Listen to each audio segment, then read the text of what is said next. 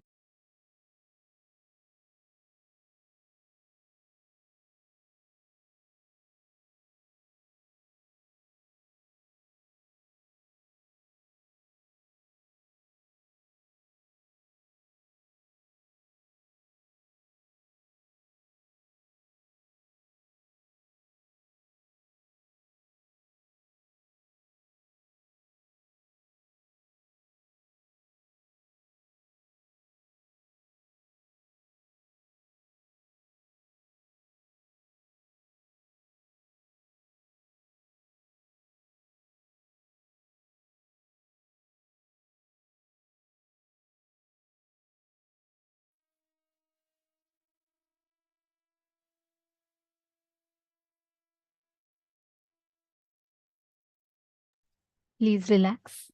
Slowly, very slowly. Please open your eyes. This was a very, very powerful process through which Swamiji literally awakened the Shiva Kundalini in us. To every one of you that are sitting here today, please understand. Today we are having one of the most important initiations where Swamiji is going to be taking us through the Rasa Siddham process. And he's going to be connecting our individual Kundalini to the cosmic Kundalini.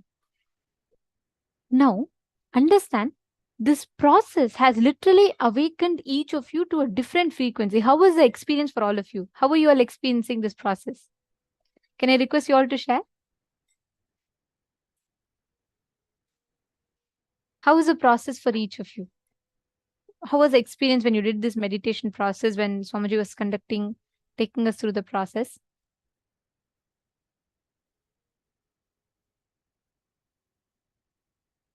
Wow.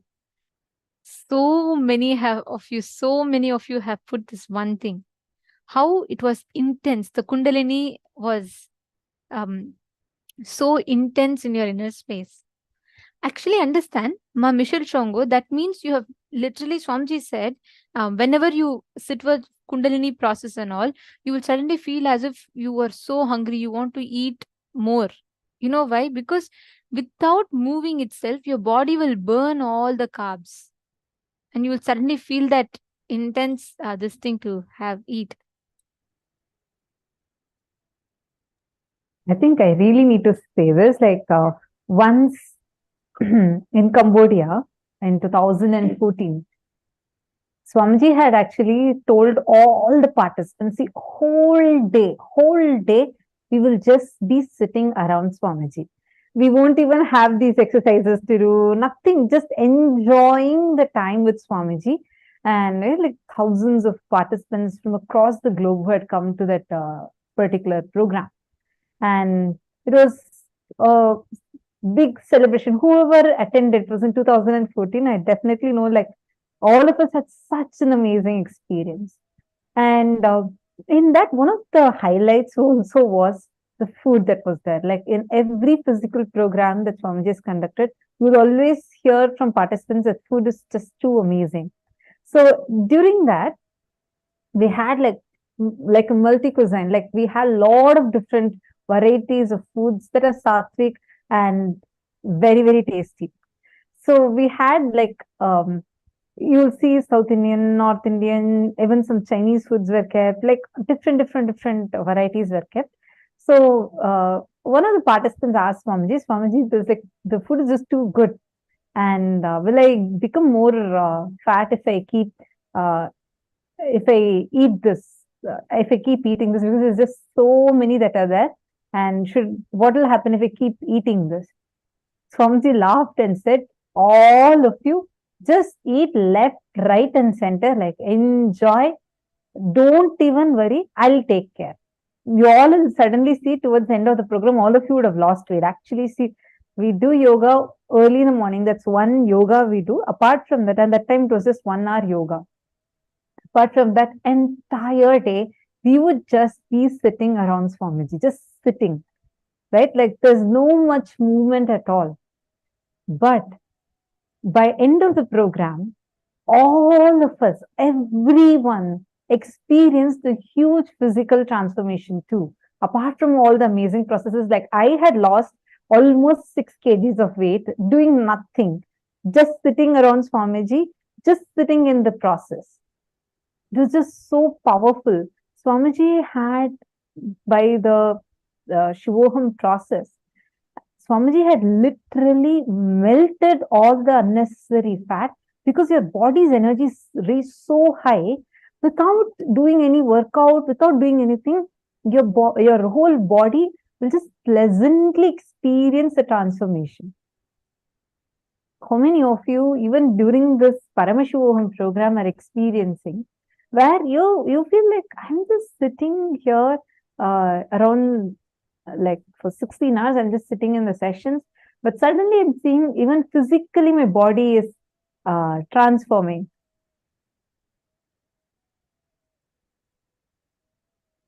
Sunil, the way you have posted, I felt like crying out. Don't worry. It's just many times you might experience certain pains, like some very sharp pains. It will be very sharp, and it will come for a brief during, or you'll suddenly feel like breaking down. It's actually a great news you have is Swamiji is working on those incompletions and melting it. You will even forget them. Maybe somewhere you will suddenly remember, oh God, didn't I have this pattern? How come this is not affecting me anymore? Then you will realize, oh wow, this is what Swamiji has gifted to me. Without even our remembrance, it will just go away. So it's a good news only, so don't worry. I've seen people having like, suddenly severe shoulder pain would have come, like they would have not even moved or done anything during the process.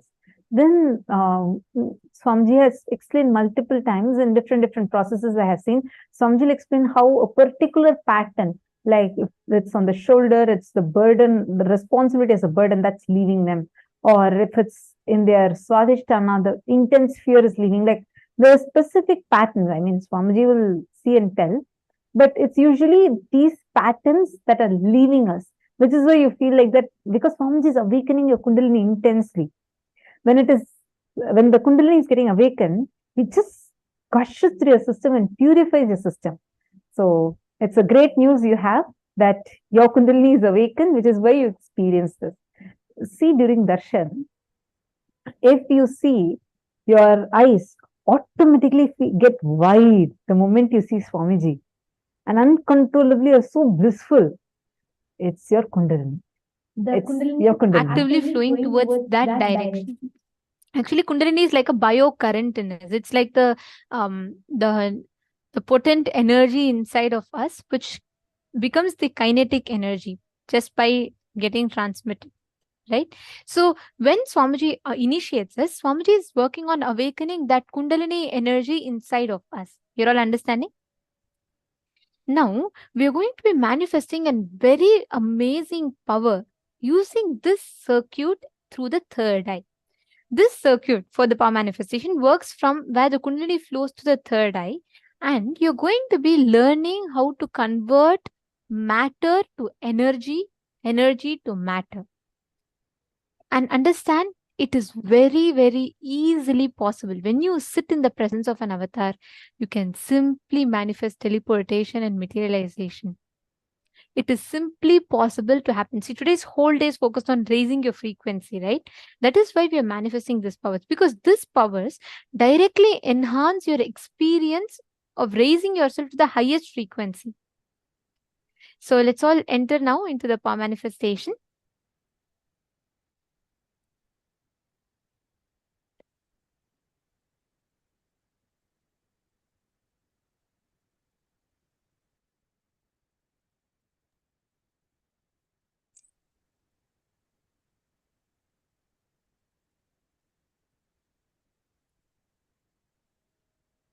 Nithyananda, everyone.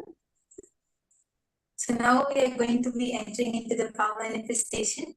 So I request all the participants to get ready with 2 cups one can have any powder, it can be kumkum and chandan, but anything which you want to teleport, and another clean cup. So you should have 2 cups in front of you. I request all the participants to get ready with that. And till then, the powerful cognition, the technique which we are going to be using to manifest this power of teleportation is, we'll be connecting to Swamjit through our Kundalini Shakti. So when you have the powder or whichever substance in 1 cup, you're going to be disintegrating that into energy, and you're going to be transferring that energy to the other cup and making it back into matter. So this is what we are going to be doing through the power of teleportation. So please understand the power, the powder, it can be any powder. If you have kumkum, you can put that, or a vibhuti, or just any talcum powder, a chandan powder, any powder you can put in 1 cup. And please make sure the other cup is clear and clean, and you can even take picture of the other cup to make sure that our manifestation is foolproof. So keep the 2 cups ready, and let us quickly come back for the power manifestation. And I also request all the participants just for this powerful cognition that now Swamiji said that when the more conscious resources we use, the more we practice raising our consciousness, the naturally even power manifestation happens, and it is the other way around also. So now just by chanting the Mahavakya and just by connecting to Swamiji, you'll see that just by doing that, our frequency will raise. That is also a conscious resource which we are using. And when we do that, at that time, all of our Kundalini will raise, which will really help in manifesting the powers. He said the more higher your frequency is, the easier it is to manifest powers. So I request everyone to get ready with your cups of kumkum and empty cup. Once you're ready, you can even post in the chat so that we'll know. How many of you are excited to manifest this power? It's really exciting. So let's all of you, as you are arranging for your cups, and if you are ready, please do post in the chat so we would know.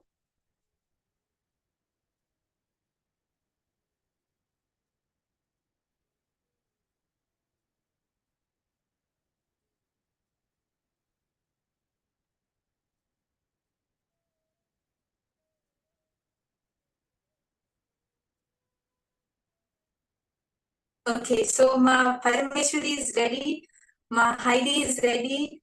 That's great. Yes, Ma Jayanti, Ma Elena, all of you are ready. That's great. Yes, so once everyone is ready, we can start the manifestation. Do not forget to take the pictures. Please do take picture of the empty cup. Please understand, don't leave any doubt in your mind, right? Later the mind says, no, I think this tiny bit was there before itself. I have not manifested. So please make sure you take pictures and don't give any space for any self-doubt there.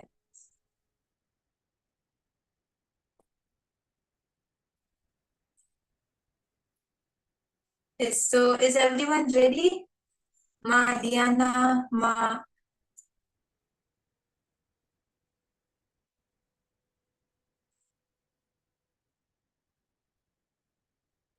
Yes, Ma Prema, Ma Jennifer. Okay, Ma Karin is ready. That's great.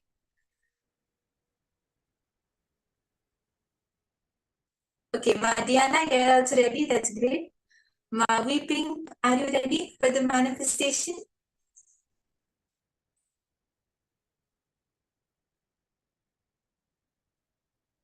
Okay, so now we can, yes, Ma Virupaksha is ready. Okay, so let's start the manifestation now. I request all the participants to keep both your cups in front of the camera. It can be on a table or on a platform in front of you, and make sure it's visible in the camera.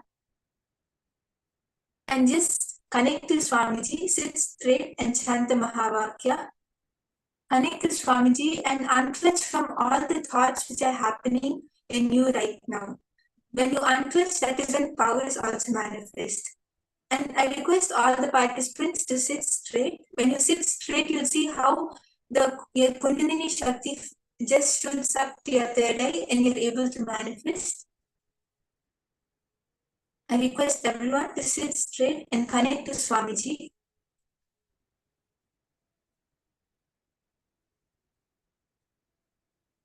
And it is also very important for all of us to understand that how when we manifest powers, that is when our energy increases. That is when our frequency raises. Manifesting powers is not something which decreases our energy, but it increases our energy and it rejuvenates us.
Nithyananda Paramashivoham Om Nithyananda Paramashivoham Om Nithyananda Paramashivoham Om Nithyananda Paramashivoham. Mahā spiritual lullaby for Samadhi, and Suprabhatam, wake up call, wake up song for Paramashiva. This Mahā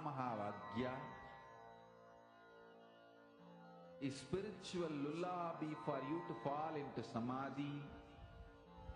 Suprabhatam, wake up song for Paramashiva to wake up in you.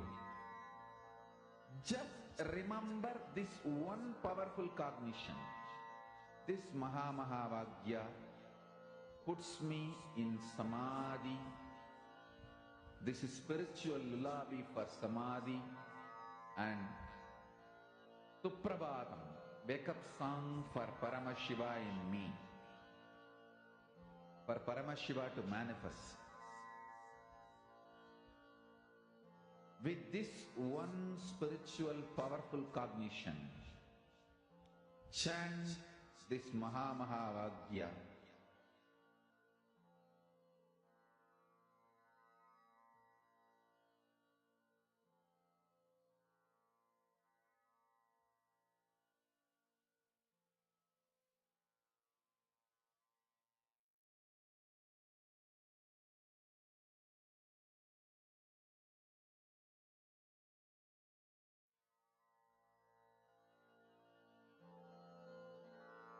Mahavagya, spiritual lullaby for Samadhi.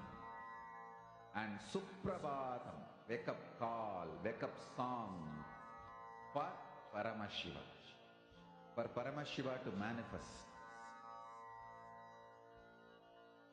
With this one spiritual powerful cognition, chant this Mahavagya. Om Nithyananda Paramashivoham. Om Nithyananda Paramashivoham. Om Nithyananda Paramashivoham. Om Nithyananda Paramashivoham.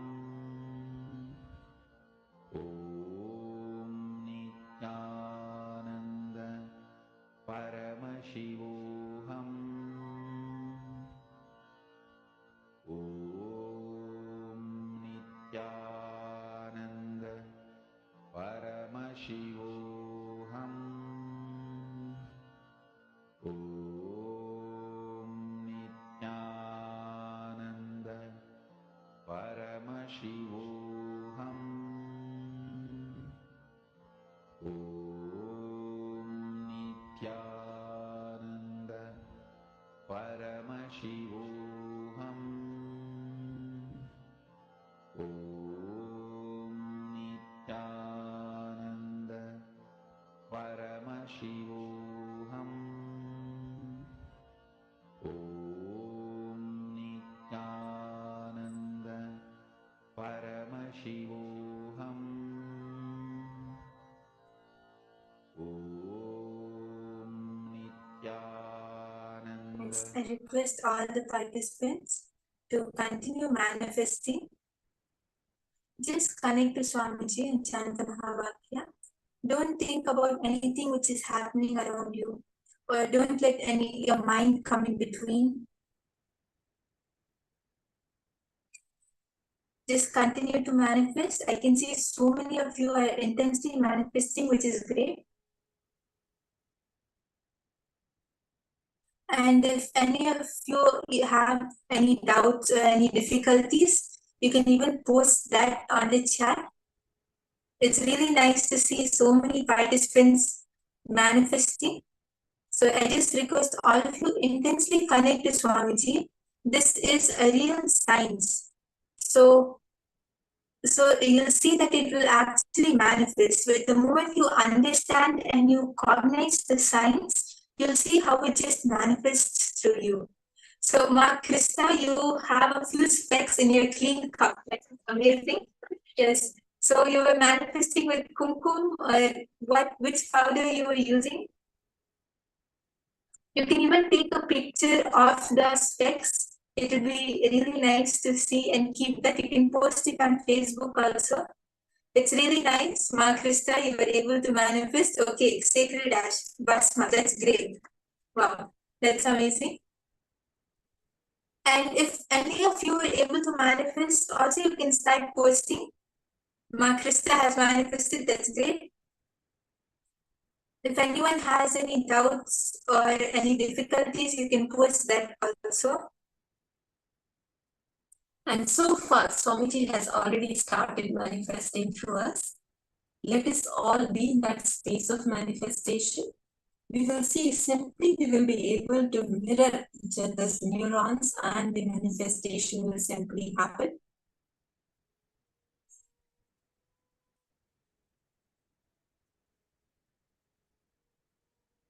Ma Anandeshwari, Ma Ilka, are you all able to manifest? If you have any doubts, you can even post that.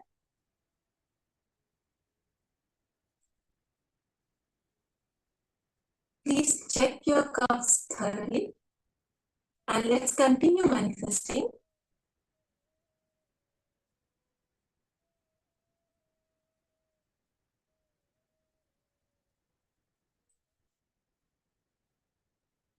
Yes, Ma Virupaksha, you have some doubts, okay?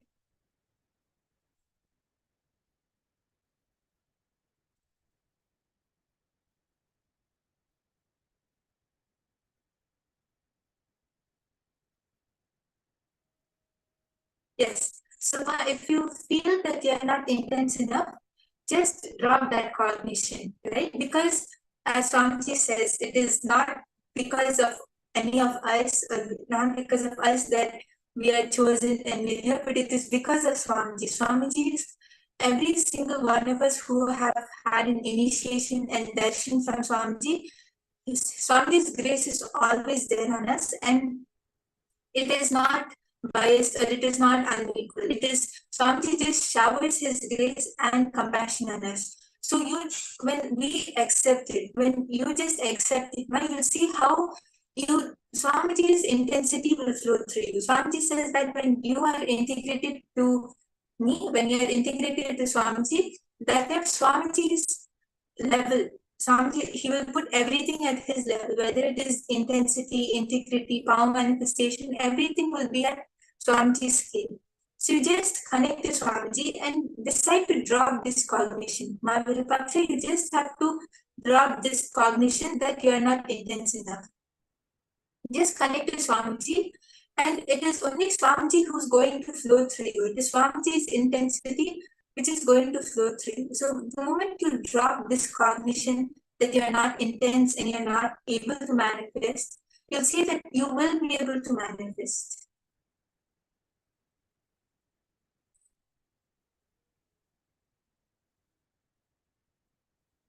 And also one more thing, intensity is not an action, it is a decision. The only place where you need to be intense is on making yourself down redundant. When you decide to just connect to Swamiji, that is when you are just dropping your self-doubts, and that is when you are being intense. So that is all we need to do. It's really simple, just unclutch, right?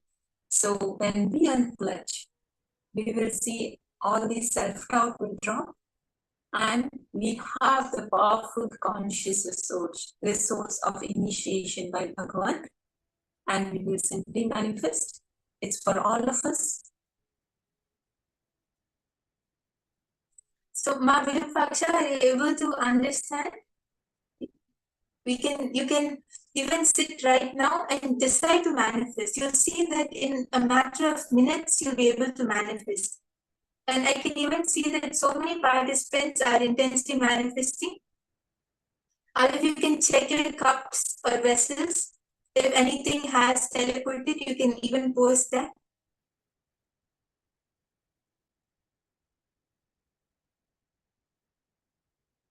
Ma Parameshwari, Ma Vedanta Shaktini, I can see all of you are manifesting, which is great. Ma Veda, you can all check your cups and vessels if you're able to manifest. Ma Anandeshwari, you're able to manifest.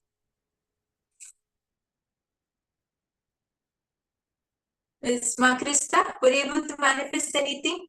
I can see a child is also sitting. He can also sit and manifest with you. You'll see how easily he is able to manifest. And when he manifests easily, you will be able to manifest very fast as well. So just that entanglement happens and the manifestation is very fast. Please understand, when we used to have physical programs with Swamiji is always encouraged. Sit with your child, put your child on your lap and manifest. You will see that because children, they don't have limited cognitions or incompletions. So simply you'll be able to manifest.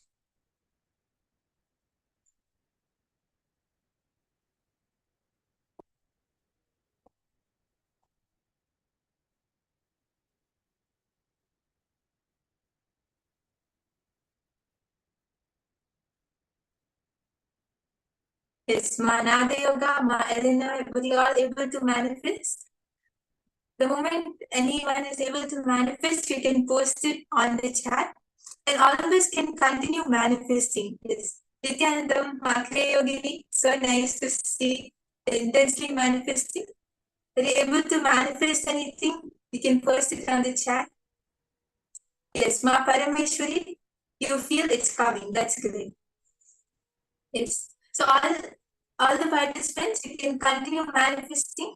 And now we are going to be moving on to the next session, where we will be learning from Swamiji about Divya Sarira. What is it about? If you want to become extraordinary, you have to do extraordinary things. Carve out your identity, Divya Sarira, enjoying the enlightenment, being in this loka, carving your integrity, authenticity, responsibility, enriching. Divya Sarira, pure identity, just like how you build this body. Food, workout, rest, care, same way. Build your Divya Sarira. That is what I am saying, carving out your spiritual identity. Build your Divya Sarira with integrity, authenticity, responsibility and enriching. Carve your Divya Sarira. What is Divya Sarira? I will define, understand? You take a clay and put any impression. For example, you put your hand, it get impressed, then burn that clay. Your hand is imprinted on it forever. So that clay is Divya Sarira of your hand. Same way, bring yourself and put the master on you, or put yourself on the master so strongly. He gets imprinted in you intensely, then burn yourself with integrity. Now you just radiate him, manifest his state, space, powers. You are is Divya Sarira.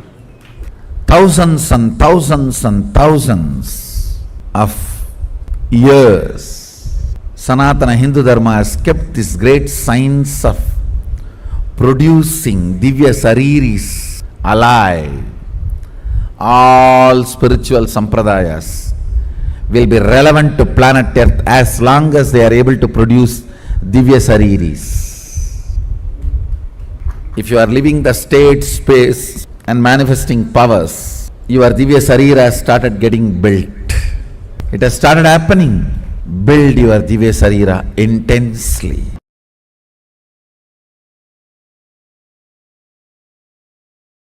Listen carefully.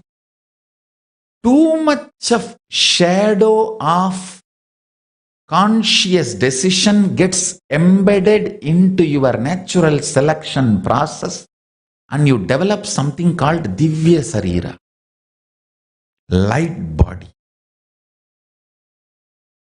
which reduces your sensual needs drastically to keep you alive and excited. Means, if your Divya Sarira develops more and more, with less input from the external world, you will be more alive, joyful, excited, inspired, radiating. You may not need sense pleasures to keep you alive and active.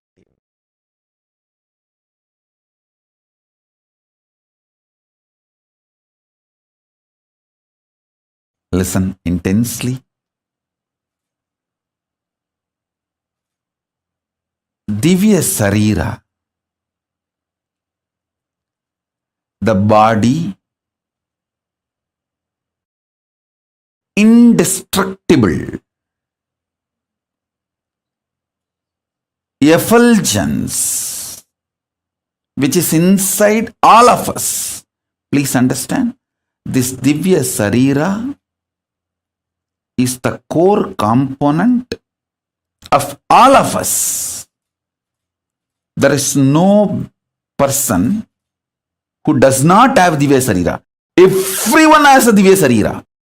How much ever you think you are good or bad, you think you are God or demon, whatever you think, You have a Divya Sarira. That Divya Sarira strengthened, energized, inspired by sattvic food to the body, sattvic food to the mind, sattvic food to the consciousness. Enjoy this three in your life continuously. Don't worry about what should be negated. See, focusing on what need to be negated makes you very depressed, even feeling deprived. See, if the Divya Sarira in you, the self-effulgent light body in you, if that is strong, you are an enlightened being. You enjoy best things of the consciousness, your existence. You enjoy the best gifts of your existence. If that self-effulgent Divya Sarira gets more and more covered,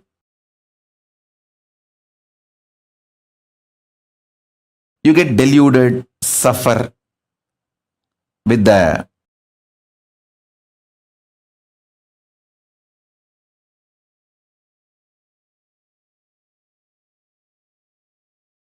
external world, delusions, delusion, whatnot, whatever.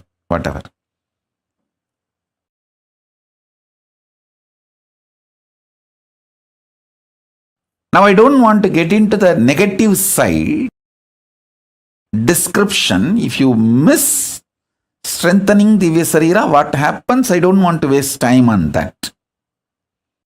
I only wanted to describe how to strengthen the Divya Sarira.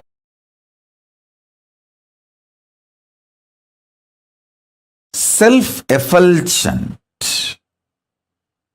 Swayam Prakasa, Sutta Sarira, Daiva Sarira. All of us have.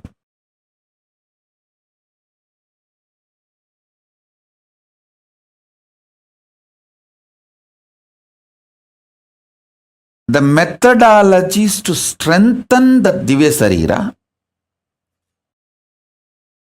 and manifest powers of Paramashiva, the state of Paramashiva, space of Paramashiva, and powers of Paramashiva.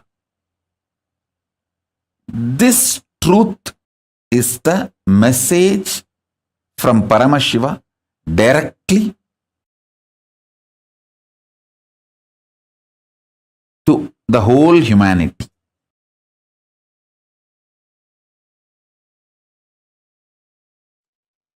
Samadhi and feeling connection empowers your Divya Sarira. Empowering your Divya Sarira is the ultimate productivity of your happening in planet Earth. Your body, physical body,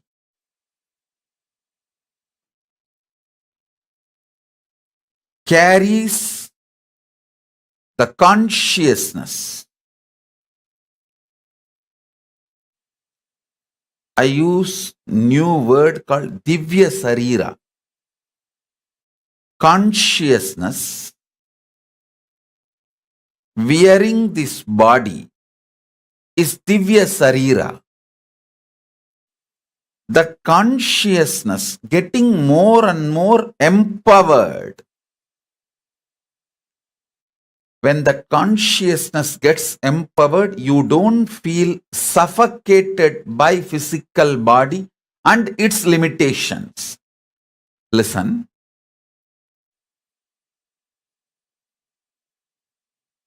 If your Divya Sarira,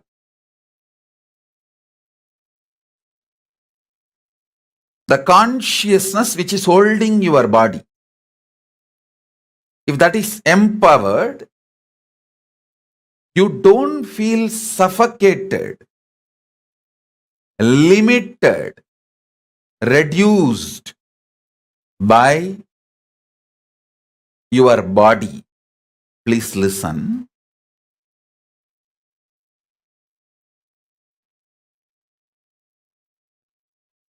Body limiting your possibility makes you feel suffocated.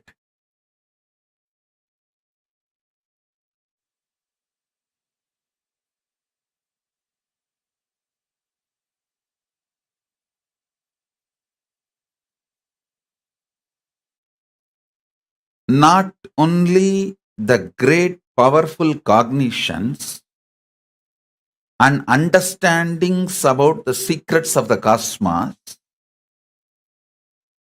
all spiritual practices are focused with the purpose of empowering your Divya Sarira. Listen. Yesterday's satsang, I gave you one truth. If you rest in samadhi, you will see everything in your life is complementing your different aspects.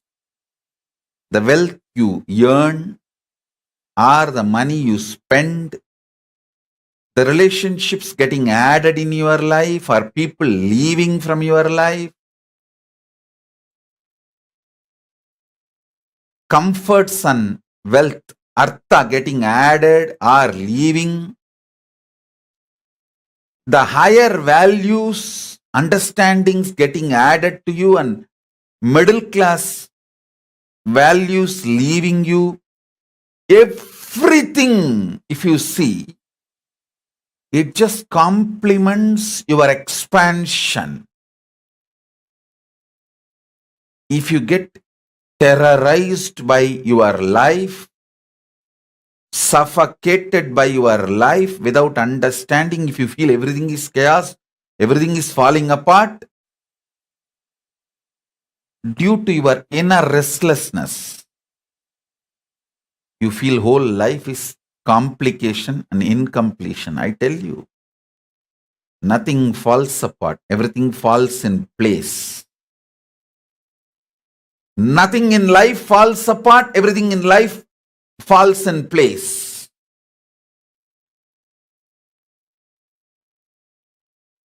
Whenever I sit in samadhi and watch, I see clearly everything is so auspicious. Not only I see it, when I see life as auspicious, my Divya Sarira gets so empowered. It just manifests powers and miracles. Every time when I reveal the higher truths, it empowers your inner space.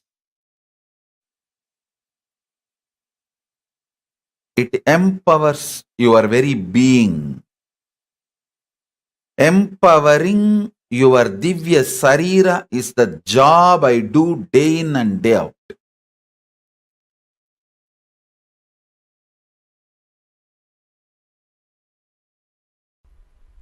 If you have been a Divya Sariri, means the people who are sitting around me during the energy darshan, helping, guiding all the participants to receive energy darshan, those people are only called as Divya Sariris. Or I can say they are getting trained to become Divya Sariris. Means, it's like when a sun is shining, if you keep 10 mirror all the 10 are properly focused on sun, towards sun, that whole area, the area between the 10 mirror will shine, not only because of sun, the 10 reflections. So these Divya Sariris are like a mirror, they act like a mirror, so that the whole area intensely radiates energy. That is why people who come to have energization, they literally enter my own physical body. Please understand. It's like me having an extended huge physical body. In that very intense energy field, they enter and have the energization and go. If you have been a Divya Sariri, I can say at least, especially with the experience, intensely working on the body, not only you don't age, you grow younger. The growing younger happens when you become Divya Sariri. And the grace, joy, beauty starts radiating when you are Divya Sariri.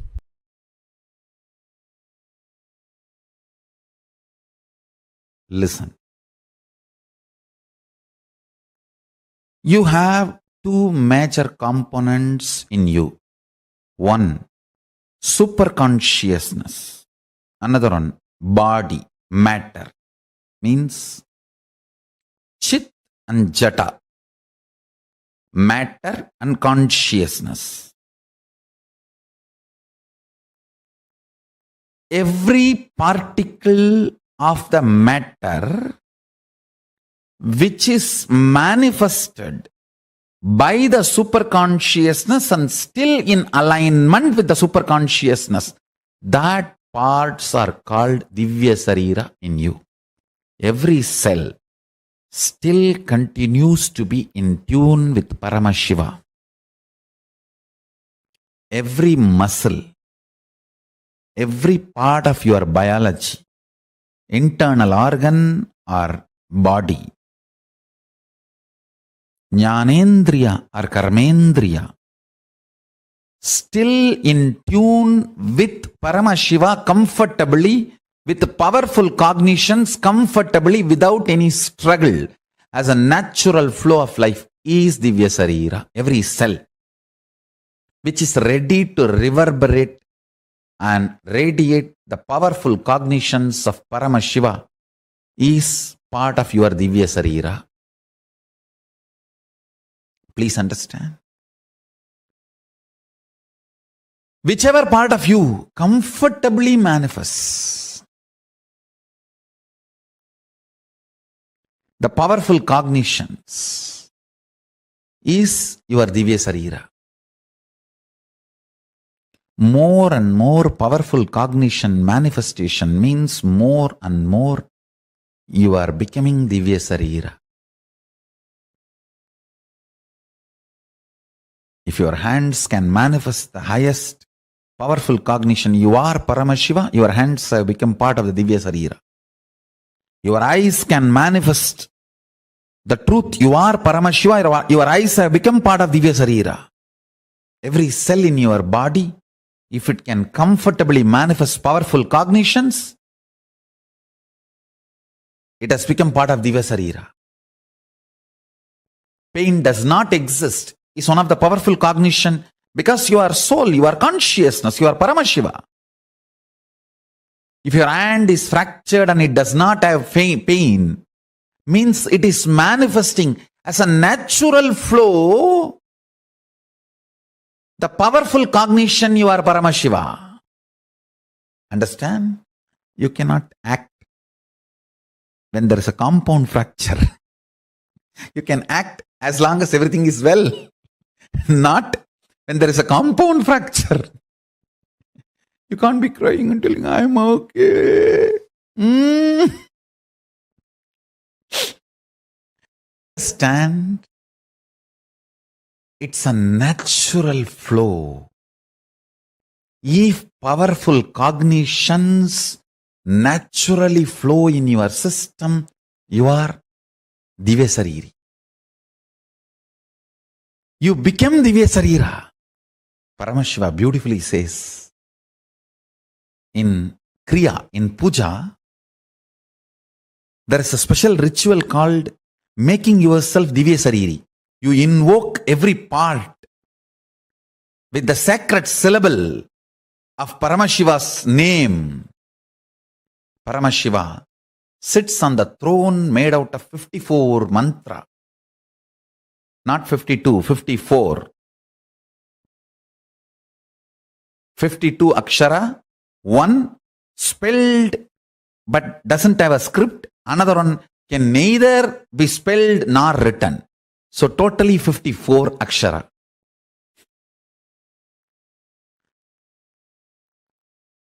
He sits on the throne which is made of these 54 aksharas. And listen carefully. When you invoke those aksharas in the various parts of your body, with the declaration, this part of the body, let it manifest Paramashiva and His glory, His state, space, powers and being and powerful cognitions. That part becomes Divya Sarira. If you do not feel pain during the multiple compound fracture, be guaranteed your body will not stink or rot or degrade when you leave the body. It will only be Jiva Samadhi. There will not be ordinary death. The body will not have any decay. Yoga Sarira doesn't decay. You become Divya Sarira.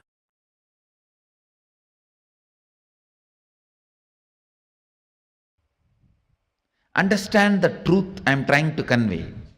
Anything your brain can capture and enjoy, your life will make that into reality. If your brain can capture and enjoy the most subtlest understandings of cosmic sacred secrets and the spiritual powers, you will become just yogi, Divya Sariri. If you enjoy pornography, your body will be physically matured. If you enjoy the subtle powers, subtle understandings, simply your body will become Divya Sariri. You will become yogi, Bala Yogi, Bala Sant. Bala Sant is a person whose brain captures all these highest conscious truths, subtle truths while you are young. The way your brain captures these great truths, simply your body starts manifesting it. You become yogi. You become a Divya Sariri. You become embodiment of Mahadeva. You become Bala Sant.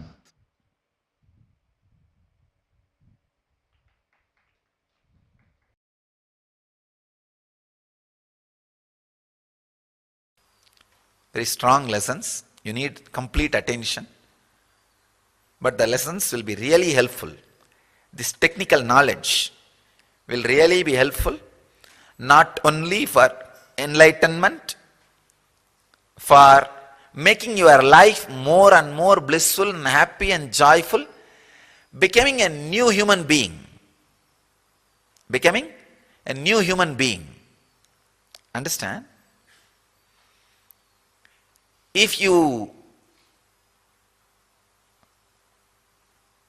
act, cooperate as medium, and if your chakshu becomes pure next day morning, you feel, oh God, things are so fresh, alive. Then you are traveling in the path of Divya Sarira. Mouth having a deep taste, not just the mouth, the deeper mouth. It's called annak. In Tamil we say the part which hangs inside your tongue, the deeper mouth, this area. That inside the throat, feeling intense sweetness or a very sweet smell being experienced in the nose. That is what is the perfume of Divya Sarira, of the master. Understand? Perfume smell of Divya Sarira of the master.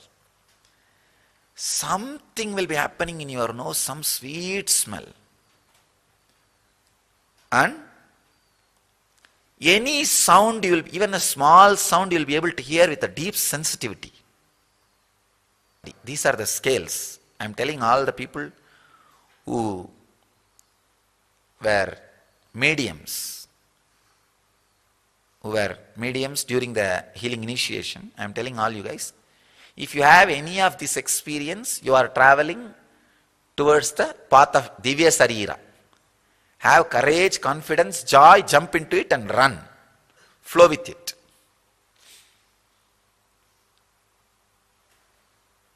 I am talking about this so detailed way so that in future,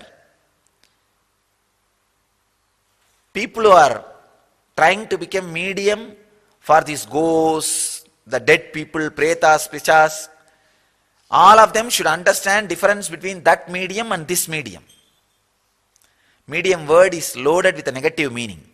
That is different and this is different. This is different. Here it is becoming Divya Sarira. There it is becoming more and more unconscious. Vivekananda gives an example. The black magic mediums, it's like throwing a big stone on the horse and stopping it. It will stop, but it will never get up again over. With a master, it's like holding the rope properly and stopping the horse. It will be termed, not killed. Terming the horse is different between killing the horse. So it's an important thing you need to understand.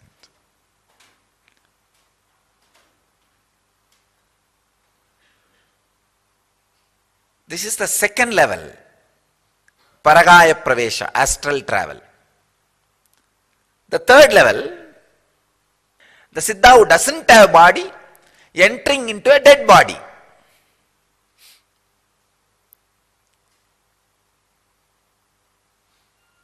Like a Mahavatar Baba who doesn't have physical body. He may suddenly enter into some body to do some work, to bless people, to initiate. It happens. And same way,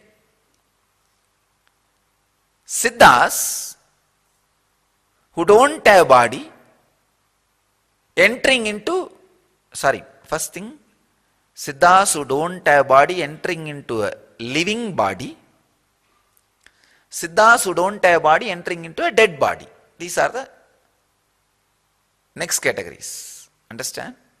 4 categories. I'll just give the essence. Person who is having the body entering into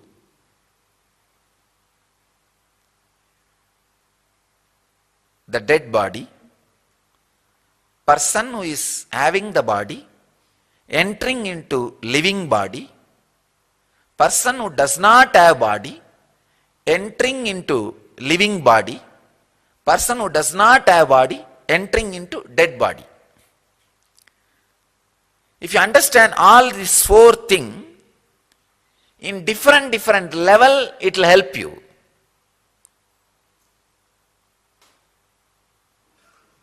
First, if you understand the possibility, a Siddha can reflect, radiate himself in your body naturally that is the best thing can happen to your body. Just get out. Get out of your body. Let him occupy. That is the best thing can happen to your body. Understand what best can happen to your body. Then that becoming Divya Sarira. That's the greatest thing can happen to you and the body.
Swamiji just beautifully revealed the signs of Divya Sarira, how we exist, how our cognitions about life, our cognitions, our understandings that we are taught from the young age, that builds our experience, that builds our existence around what is the end result that you experience. Whether you are aging, you are anti-aging, what your experience is, it is based on the signs of Divya Sarira. There is a very beautiful incident that I am reminded of as I talk about this.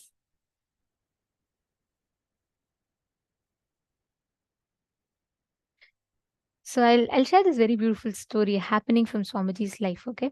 So once during the Parivrajaka time, Parivrajaka means Swamiji was wandering the length and breadth of India on foot, right? So Swamiji used to travel to these different places. What happened was Swamiji went to one particular village in Madhya Pradesh, which is central India. And in that place, Swamiji was meditating and Swamiji was doing the Parivrajaka there.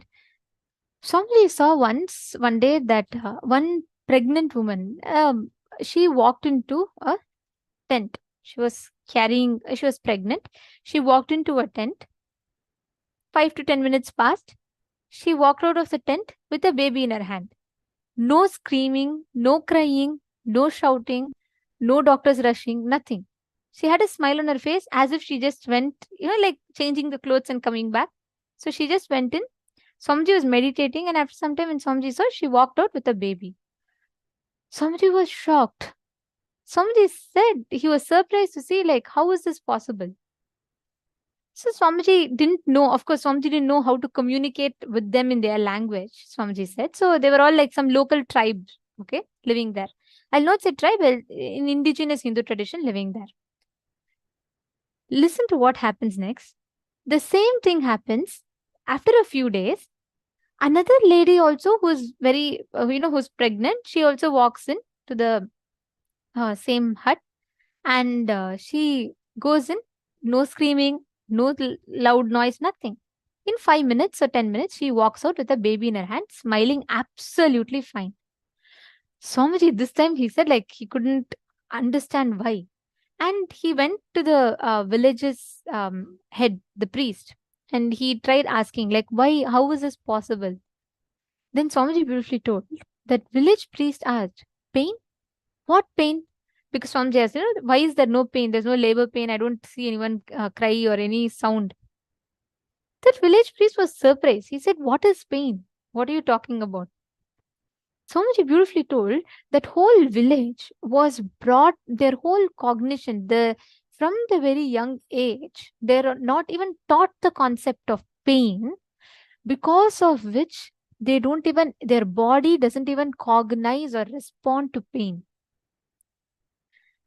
This is such an amazing truth, like such an amazing fact that Swamiji has revealed.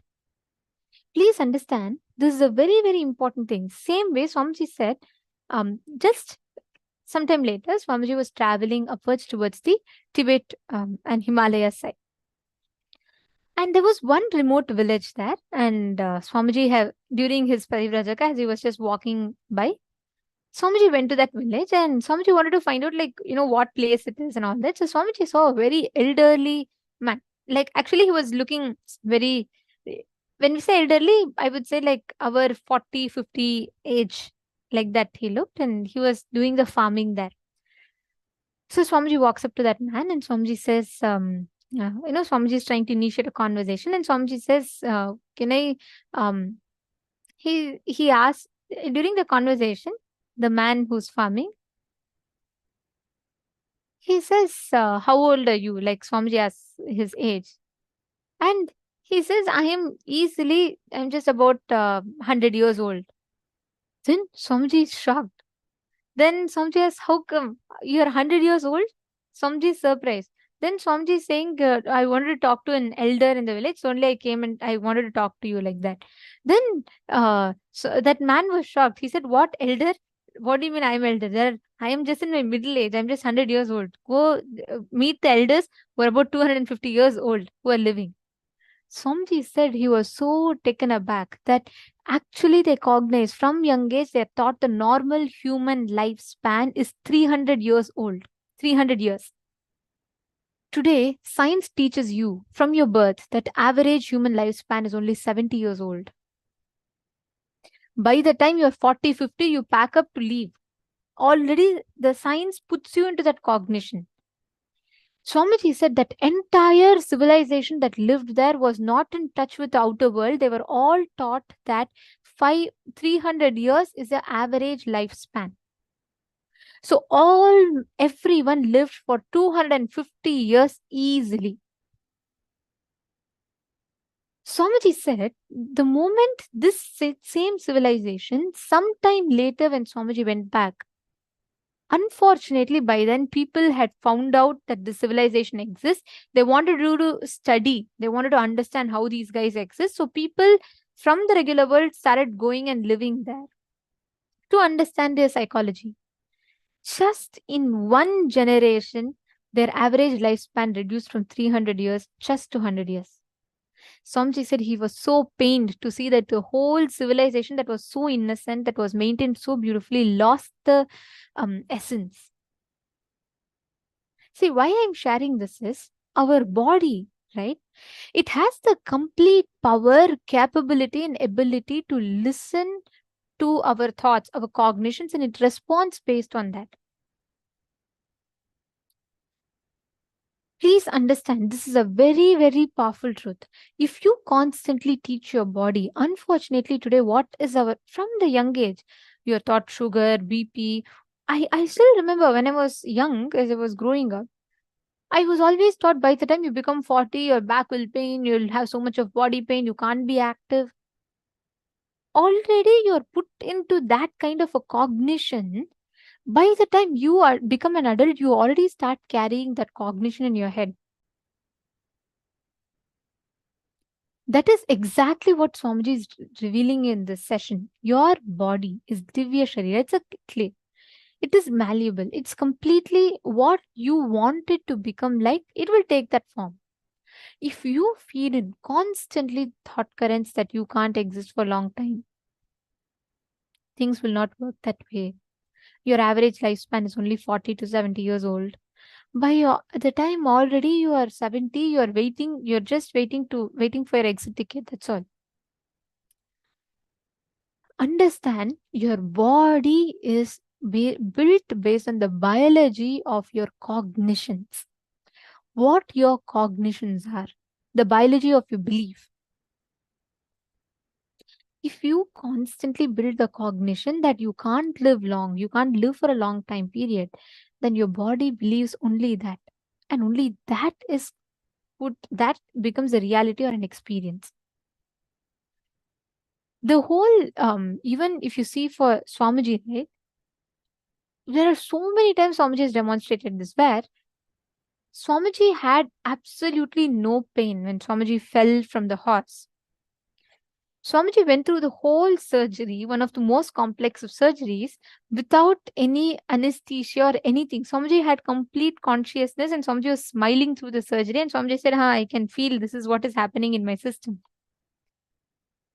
And at the same time, Swamiji would appear in 2 places at a time. See, all these are the signs. We're always taught as if these are all, simply just like that told as mythology. Understand, this is a science. In Gurukul, Swamiji is gifting all of us this exact same science. To be able to reproduce the right cognitions about our body. To be able to recreate that science, the right experience in our body. Are you all understanding? Are you all catching it? Today, by the time your child goes to school, what do you teach? When the child falls down, first you introduce the concept of pain. Then the child gets introduced to the concept of anger, revenge, crying, all of these. From the young age, if you teach a child that there is no concept of pain at all, the child will never have that even in its dictionary. That is why you will see the whole Madhya Pradesh, that village, Makrista head, when I saw your message, you said just before your labor, before you're giving birth to the son, you listened to this story and you went. That's exactly, Seema, all the cognitions have so much of impact. This is what is called as enlightened birthing. When you listen to the right cognitions when in pregnancy, where you follow the right principles, you have the right cognitions, you will just see how exactly that manifests in your body. We can also, how Swamiji manifested this in his own life. Like Swamiji just is a living example of Divya Sarira. No sudu, no sahai.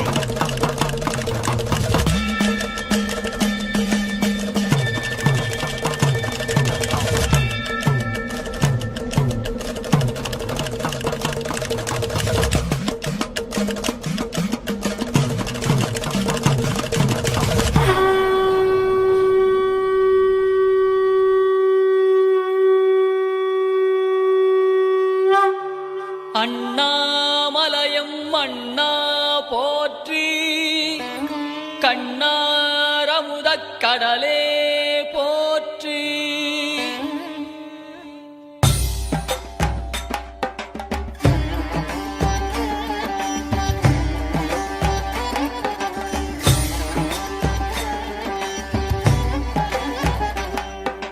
Tripuram எரித்த விரிசடை கடவுள் தேரில் ஏறி வருகின்றார். There's a portion of stone, there's a portion of water, there's a portion of fire, there's a portion of ether, there's a portion of consciousness. Then how do we say this is my thought? It could be a general, it is everyone says you have. Now why do they say you have to drop your mind or body to be able to be? What I'm saying, no, it was drafting not just an anti-logic and anti-mind. The spectrum and visualization cannot be. You need to start enjoying that spectrum, for which mind will be a impediment. There is one point where you need to enjoy which you want to visualize. So that is what is called restful awareness. When you, unless you lose respect for your mind and the constant visualization, you will not start feeling comfortable with that. When the satori hits you, you will not be comfortable to be in that same state again and again. So for that only, the respect for mind is taken out of you. Otherwise, you are not expected to become anti-mind or anti-logic. Then you will not find a more sharper logic than me. Just understand. But when the satori hits you, first thing your mind will do is creating fear about that experience. Only when you lose respect for your mind and the constant visualized living, you will be able to rest in that awareness. When a star jumps into the well or the ocean, another 10 minutes. No problem.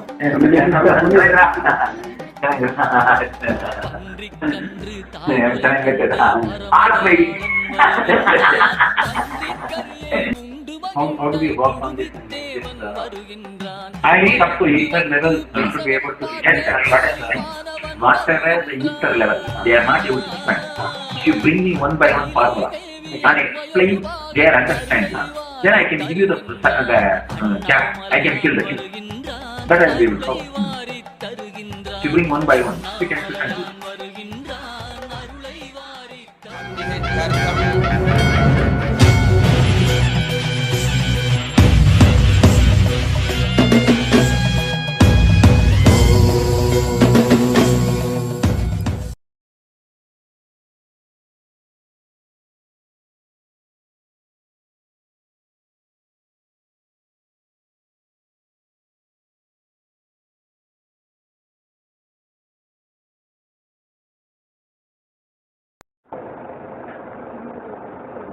No, they are waiting there.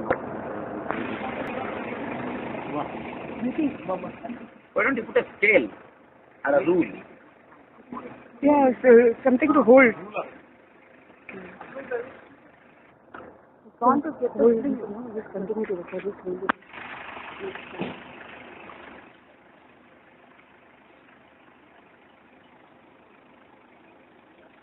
Put a rule.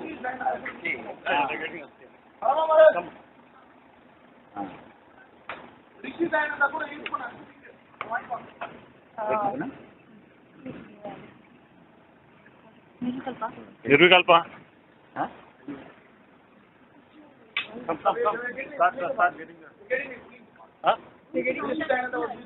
Oh, it is there. Oh, that's good, sir. Huh? Rishidaya sling. Okay, That will get it. Oh, okay. Just to explain to all of you what we're seeing right now, this Swamiji was, there was a very new horse, okay, that devotees got for Swamiji.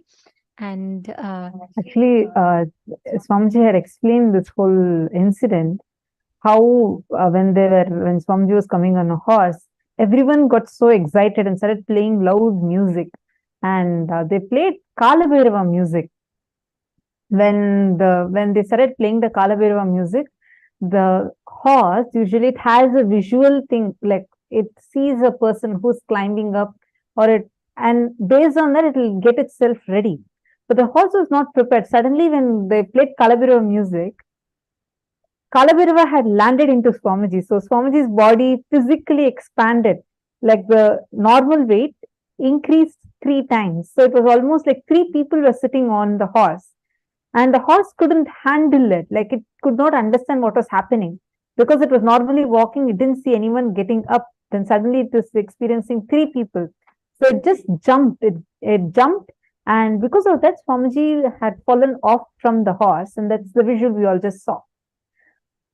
If you see, and Swamiji is having a compound fracture. People cannot forget about not moving. Some people might go to even coma, like when the pain is becoming so severe. But Swamiji did not have one bit of pain. You can see, actually, even now when I see that video, like especially when Swamiji is moving Swamiji's hand, I'll feel somewhat. Like, I mean, Swamiji's bones are broken.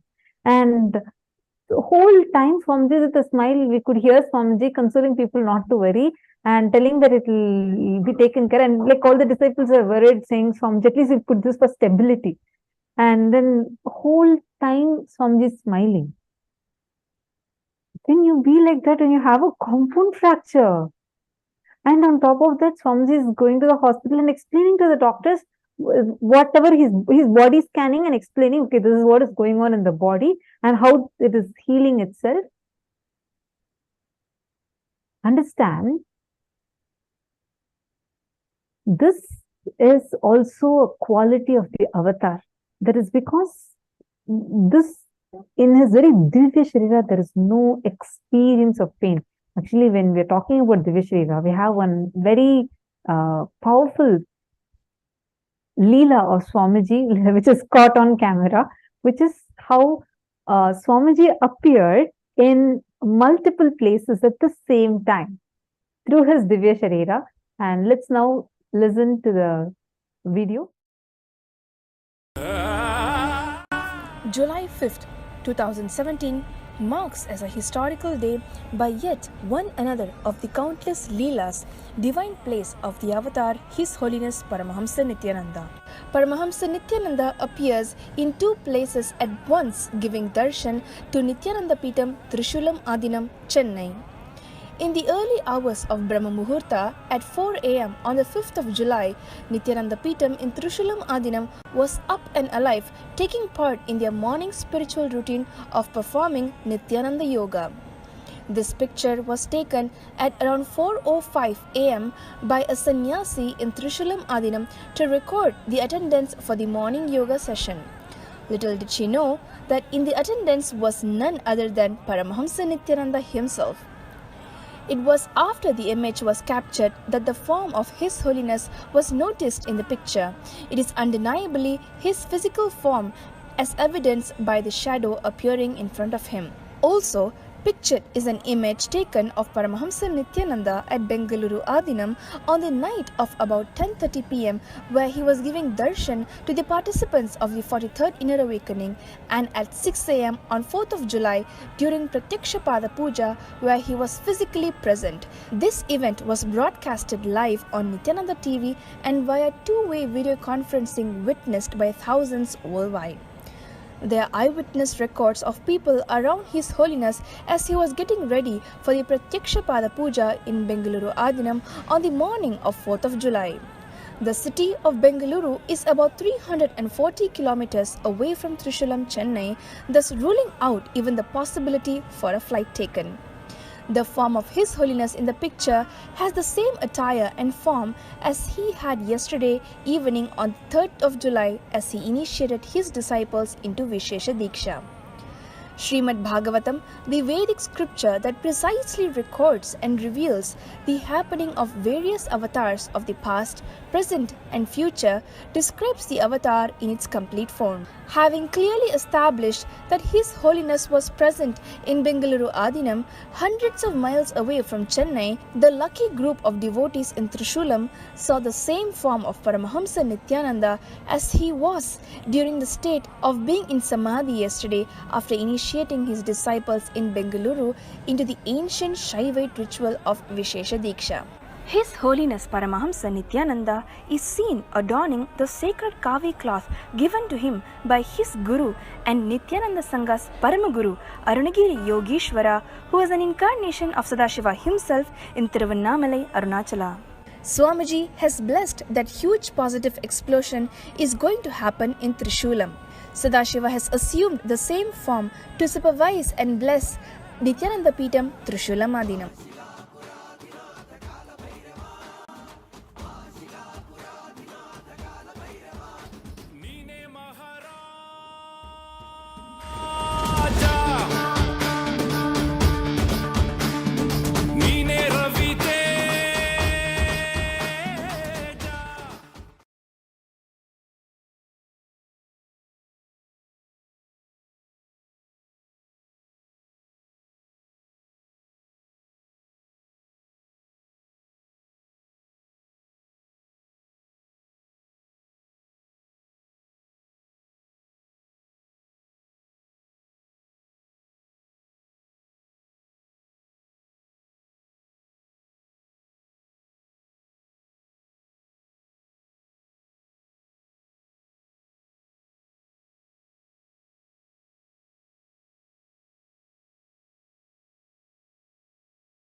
Yes.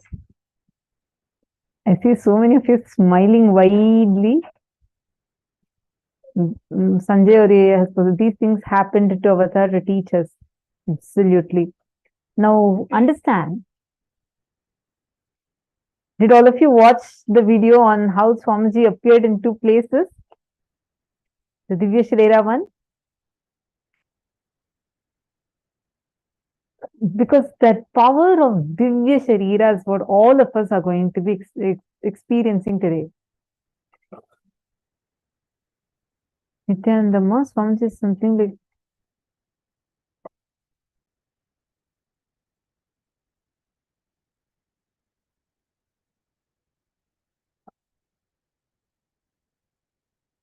I'm not sure what exactly you're asking, Ma'am Marva. I just saw your messages. Not sure what exactly your question is.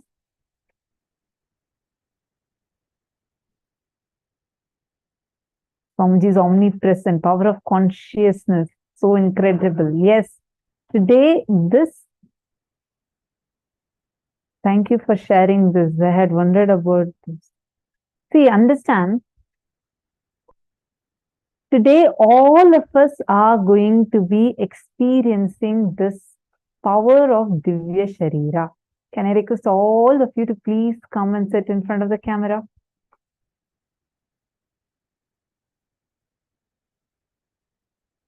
Please sit in front of the camera. Now, we are going to be entering into the session which is very important for today's process. Today, we are going to be having the powerful Rasa Siddham process. So, please get your matte, the churner, and settle down.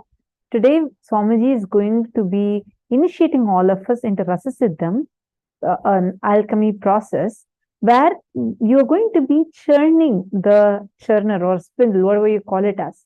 And while you're churning that, Swamiji is going to be churning your spine, directly connecting you with the Mahā Meru and churning your Kundalini Shakti and awakening your Kundalini Shakti. So get ready. Can I request all of you to please get a churner?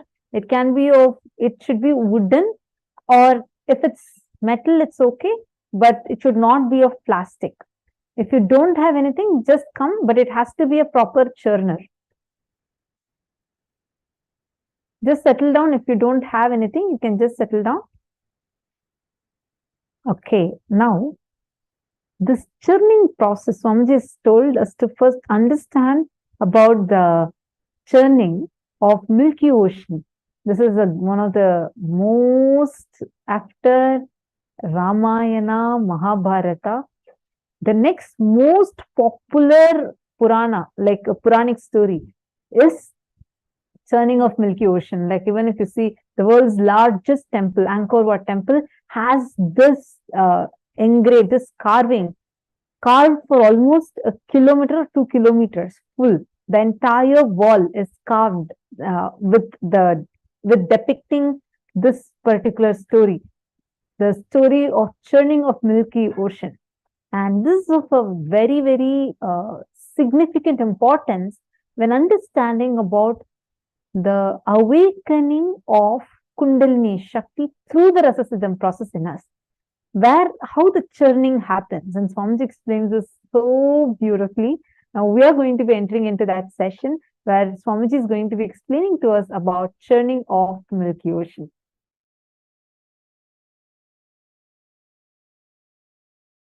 Have you heard the story of churning of the Milky Ocean in Hindu tradition? How many of you heard that story?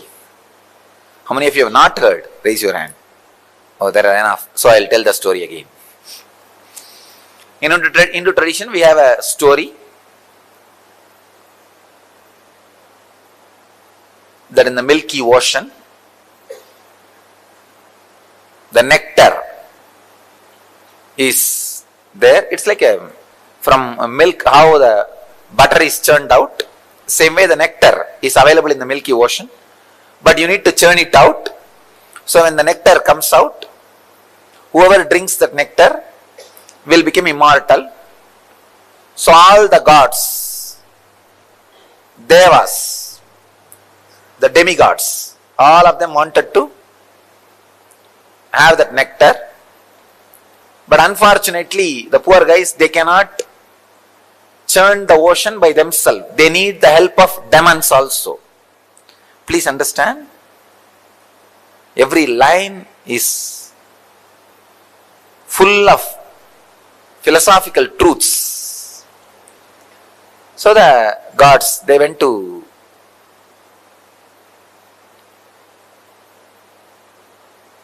ask for the help of demons.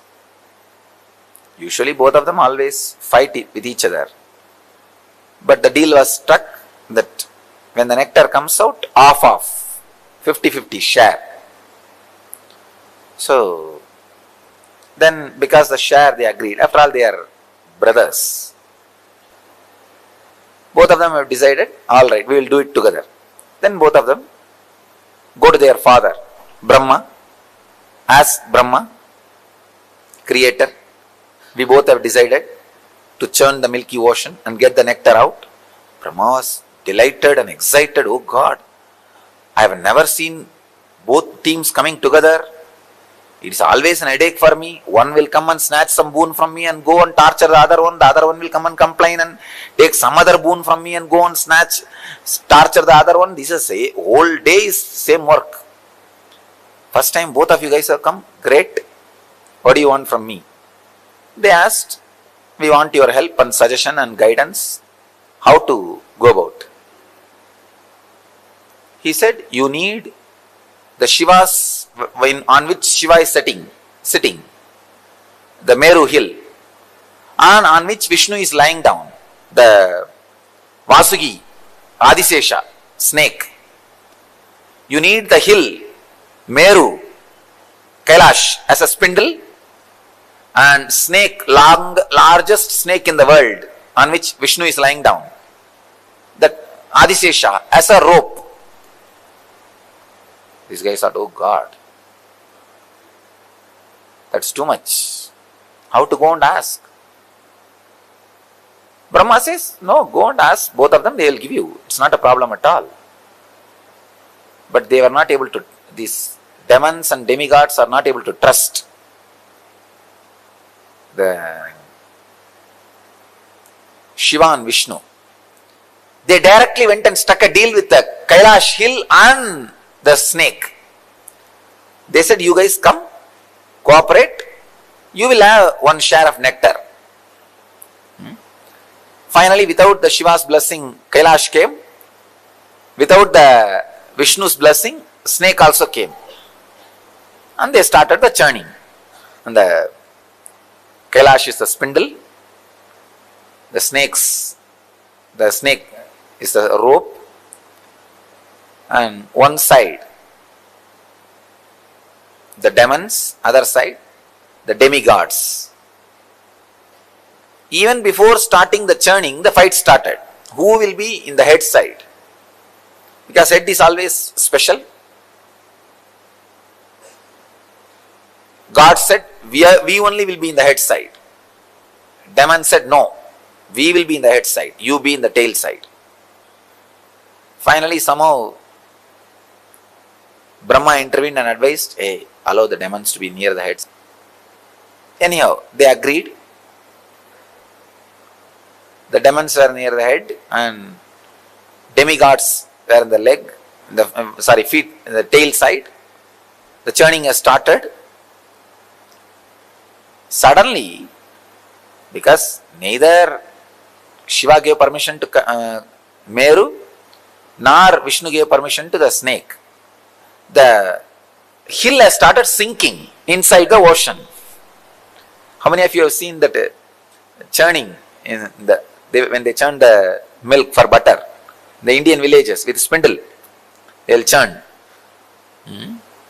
The same way the churning has started. One side demons, one side gods, and it has started sinking, that spindle.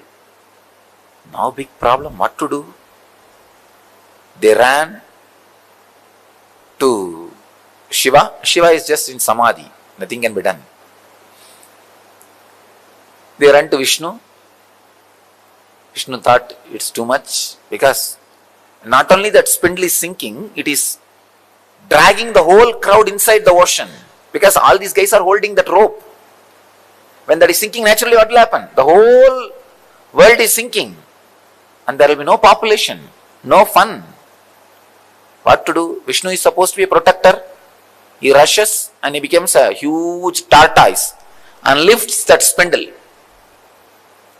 and holds that spindle on his back so that they can continue the churning. The hill will not be drowning and the people will not get drowned.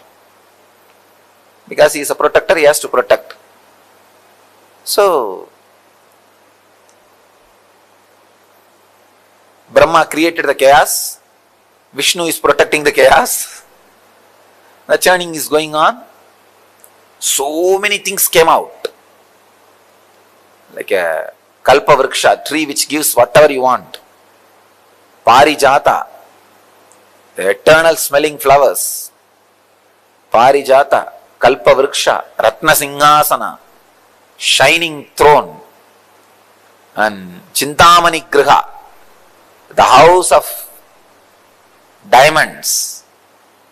And everything, all the celestial thing, all the Ujjaisravas, that horse, Airavata, elephant, and Shamantaka, the most powerful, valuable jewel in the world.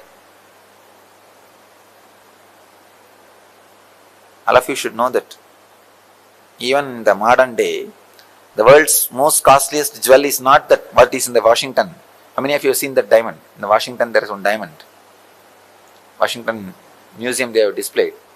That is not the world's costliest.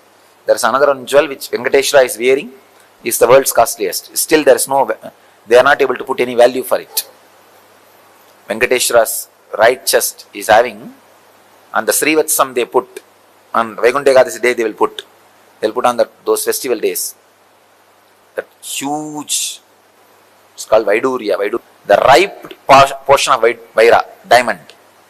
The diamond, if it is at least 1,000 years old, older than the diamond.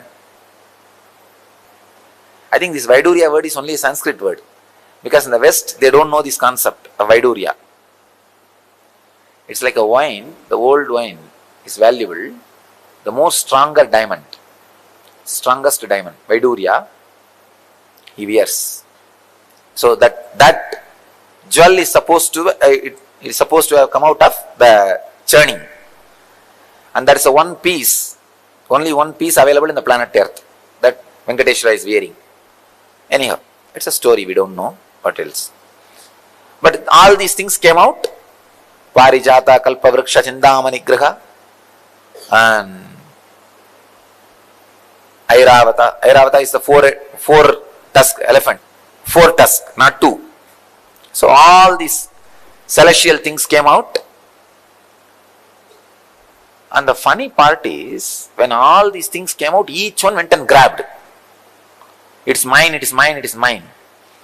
When Parijata came out, Indra went and grabbed. When Kalpavriksha came out, Kubera went and grabbed. When Shanganidhi, Padmanidhi came out, again Kubera grabbed. And when Ujjaisravas, the horse came out, Asuras, Rakshasas grabbed. When the Ramba Menaka Urvasi came out, Indra grabbed. When finally Lakshmi came out, the wealth, energy itself, then Vishnu grabbed. When the Akshamala, the Rudraksh Japamala and Kamandalu came out, Brahma grabbed. When all the useful things came out, everybody grabbed. It is theirs, they all grabbed. Unfortunately, that snake has become completely tired. These fellows went on churning, did not bother to feed that snake, poor snake. And that fellow, so tired, he just vomited poison. See, when they are churning, the hill was sitting on the tortoise back. That lot of friction, heat, intense heat was created. When this fellow vomited the poison, it went and exactly hit that heat, and poison heated That is what is alagala. It's not a cold poison. Cold poison will not spread and do damage. The heated poison will spread even in the air and start killing people. The first air pollution, chemical attack, or I can say first chemical mishappening. Maybe 10,000 times, like Bhopal gas accident. Something has happened in that heat. When the poison was added, intense heat, it's a huge destruction. Millions of demons and demigods have started dying. And now nobody is able to save because Vishnu is below and Brahma has disappeared, ran away. And what to do? Indra runs to Shiva, Mahadeva. He is in Samadhi, but they all run and pray, oh Lord, please save us. We don't know what to do. Shiva opens his eyes and sees the fun. Okay. He comes down. After all, he is embodiment of compassion. He collects the whole poison just in one bowl and drinks it. Devi was frightened. Oh God, how will you handle? If something happens to you, what will happen? So she holds the neck of Shiva. The poison just forms a blue color and stays in the neck itself, throat itself. Then the nectar came out. The moment nectar came out, the fight started between demons and demigods, gods and demons. And went to the demons and said, demons are holding the pot. She said, give that pot to me, I will distribute everybody. They trusted her and gave the pot, and Vishnu disappeared with the pot. And he made all of them to stand in one line.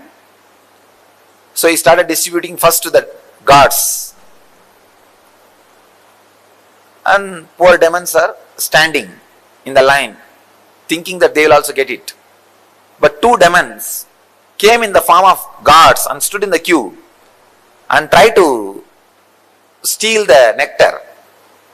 Somehow they got and put it in the mouth. When Vishnu saw that, he sent his disc and cut the head. That too only a Ragu and Kedu trying to swallow, but they have not swallowed. They have not become immortal. Finally, all the gods got the nectar and became eternal, and demons, without getting the nectar, and not only the tiredness of that hard work churning, they all died and disappeared. This is the story. Now the philosophy part. See, the spindle, understand one by one. The spindle is the unclutching technique. Your body is the Milky Ocean. Good thoughts are the gods. And discouraging, depressing thoughts are the demons. When you start unclutching, see, unclutching is the Kailash hill. That is the Kailash hill. Unclutching is the technique. When you start unclutching, for few moments you will see all joyful, relaxed, blissful mood, good thoughts, courageous, encouraging. Within 5 minutes you will see depressed. No, impossible, I can't do this, all foolishness. Who will know? Who knows what will happen? The discouraging, that is, means demons are pulling. When the discouraging things are going on in you, demons are pulling. When the encouraging things are happening, gods are pulling.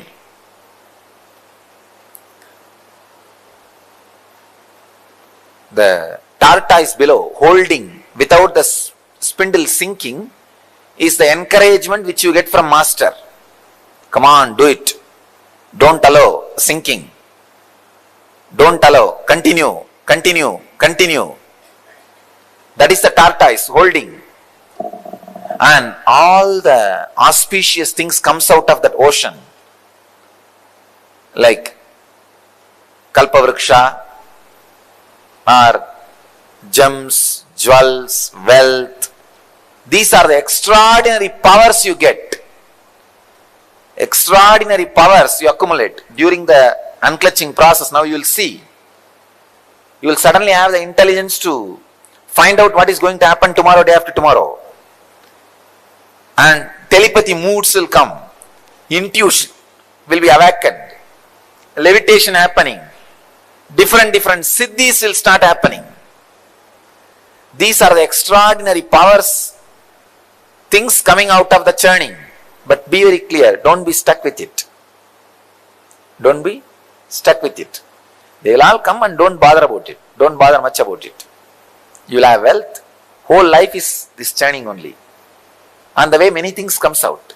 So many things comes out.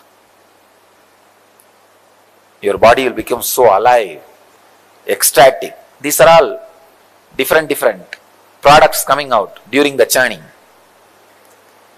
Then finally, the heavy, unbearable, dead-end depression.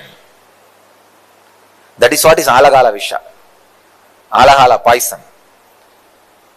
Deep hatred towards everything, including master.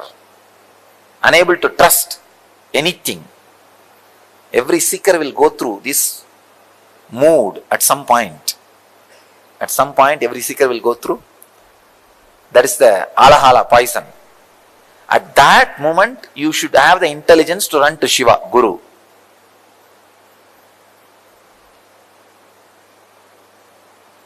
Then, Guru swallows it, digests and clears it.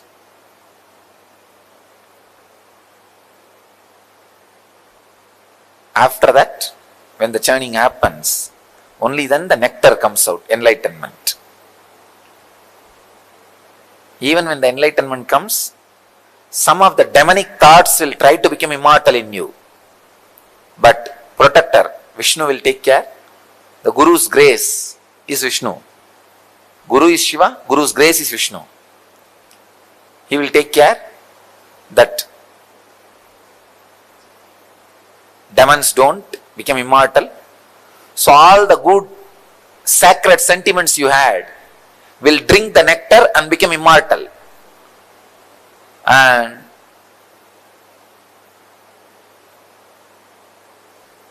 the experience of superconsciousness stays inside you eternally, like a person who has become immortal by drinking the nectar.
All of you take your mattu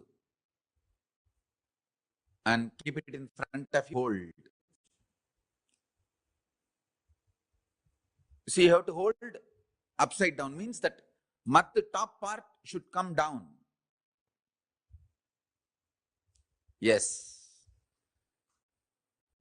The top part should come down. You should hold like that.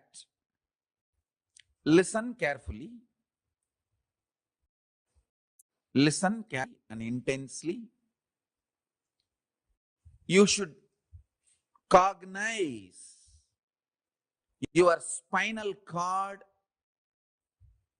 Your Merudanda is the mattu you are holding in the hand. Listen. The mattu you are holding in the hand is your Merudanda, your spinal cord.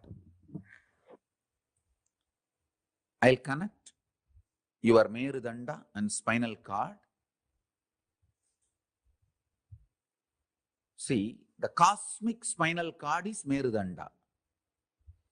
Your spinal cord will now become cosmic spinal cord. And I'll connect your Merudanda with intense Kundalini Shakti. I'll explain step by step. The first thing you need to know is extreme non-violence. Paramashanta Swarupa. Then it is in extreme non-violence. The cosmic energy will start flowing in you. You will be in tune with cosmic energy. Listen, it is very easy to brainwash human beings become terrorists because man basically is violent, angry. If you just convince his logic,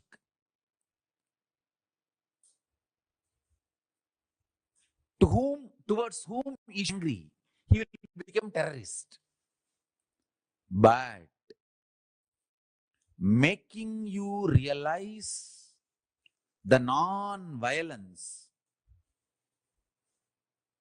and ahimsa is the real job. Understand? Making you realize the non-violence is the greatest job. Very easy to make a man terrorist. Because making a man terrorist is too easy. Brainwashing a man to become a terrorist is too easy. But here, in Hindu Gurukul, we make you completely non-violent. Pure ahimsa, paramashanta swarupa. Listen. People ask me, oh, don't we need little bit of violence to defend ourselves? Listen. All my Gurukul kids, I am not making you human being. I am making you divine being. Divine beings don't need violence. You are protected by Kala. You don't need violence. All my kids, be very clear. All my kids whom I am initiating you now with the power manifestation science, listen carefully. All of you do not need any violence. I am making all absolutely divine being. All of you need only intense Paramashanta Swarupa of Paramashiva's dimension manifesting in you. Even your eyes, anything you see should be blessed. Understand? All my Gurukul kids listen.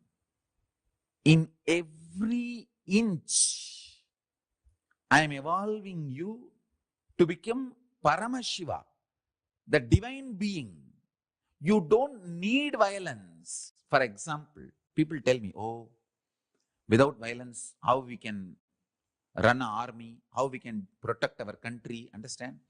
Countries made by human beings need army. They have their own logic. They need army, they need defense, they need all that.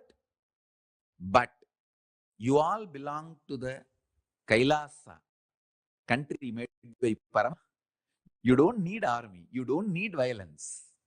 You only need intense power manifestation. I want all of you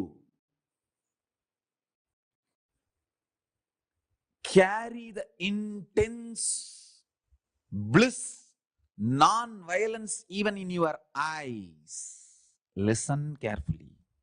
All my Gurukul kids I am initiating now into the courtyard session. Listen carefully. So, listen carefully, intensely. Now I am going to churn your Merudanda, spinal cord. Listen.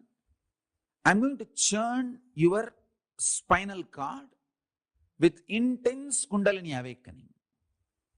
Extreme non-violence. Absolute Shanta. Paramashanta Swarupa. That is a fundamental requirement for power manifestation. Please be very clear. I am not against some country having army. It is each country need to protect themselves. That is their logic. That is different.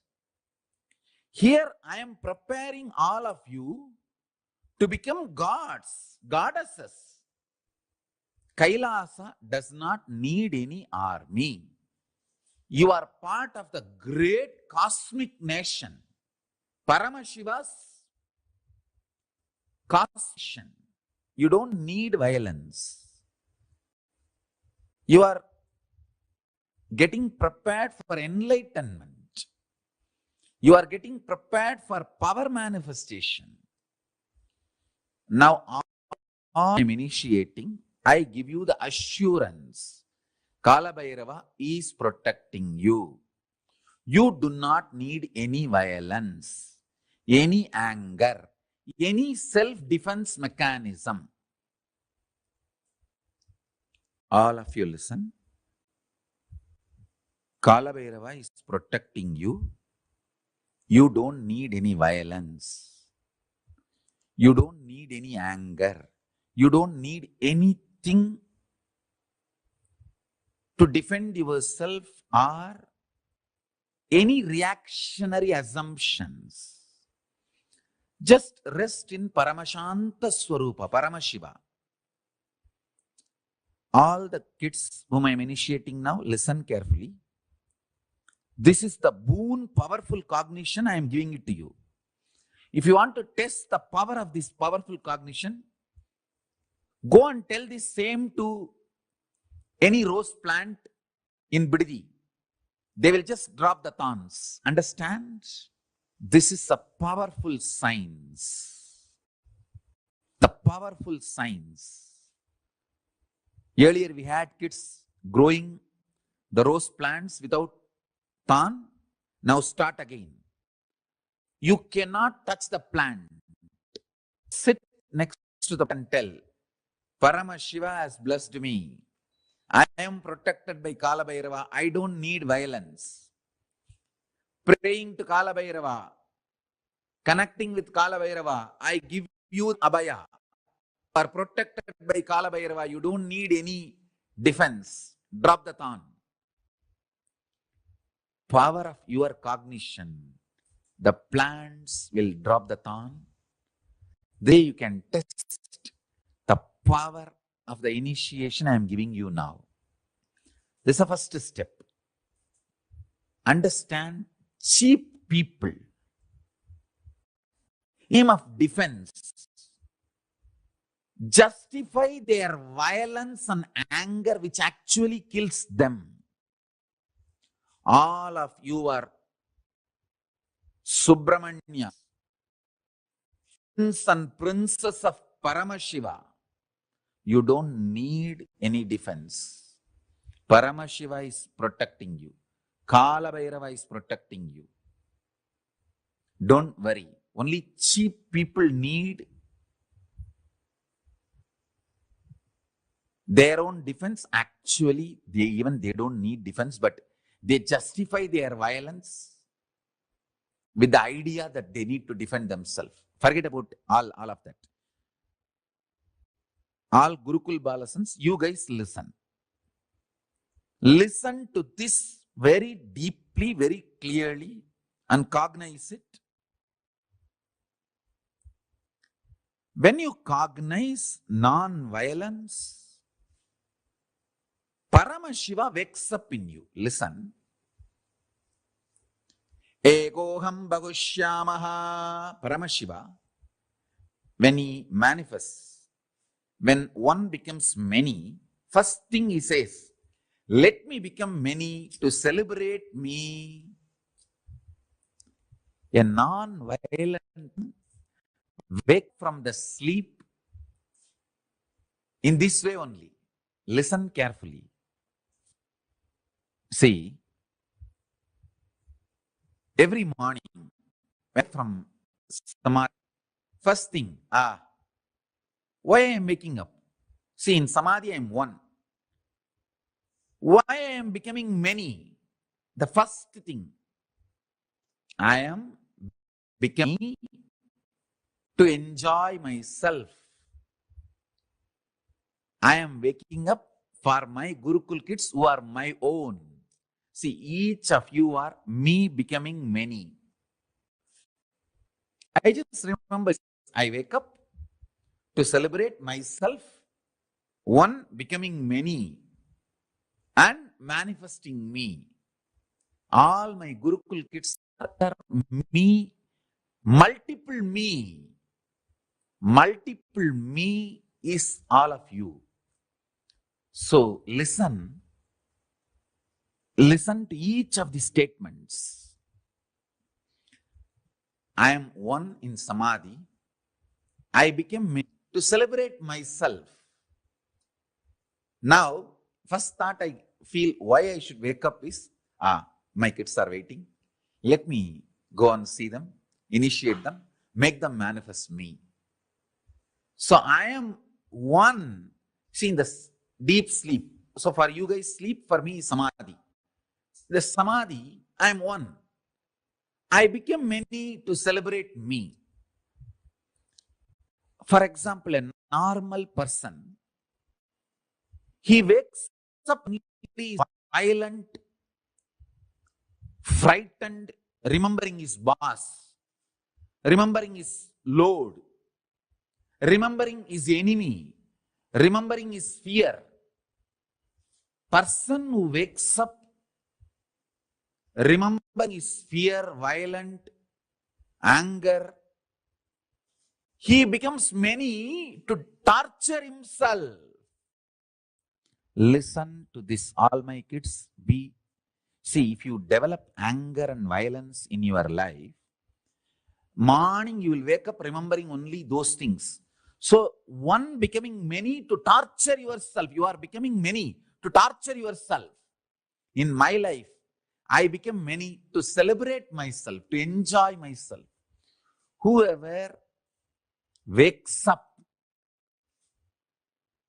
becomes many to celebrate themselves, they are Paramashivas. So understand, if you become many to celebrate yourself, you are Paramashiva. If you become many and torture yourself, you are demon. All you need to do, just remove violence. If you become non-violent, the moment you wake up, you will remember only the most pleasant people in your life.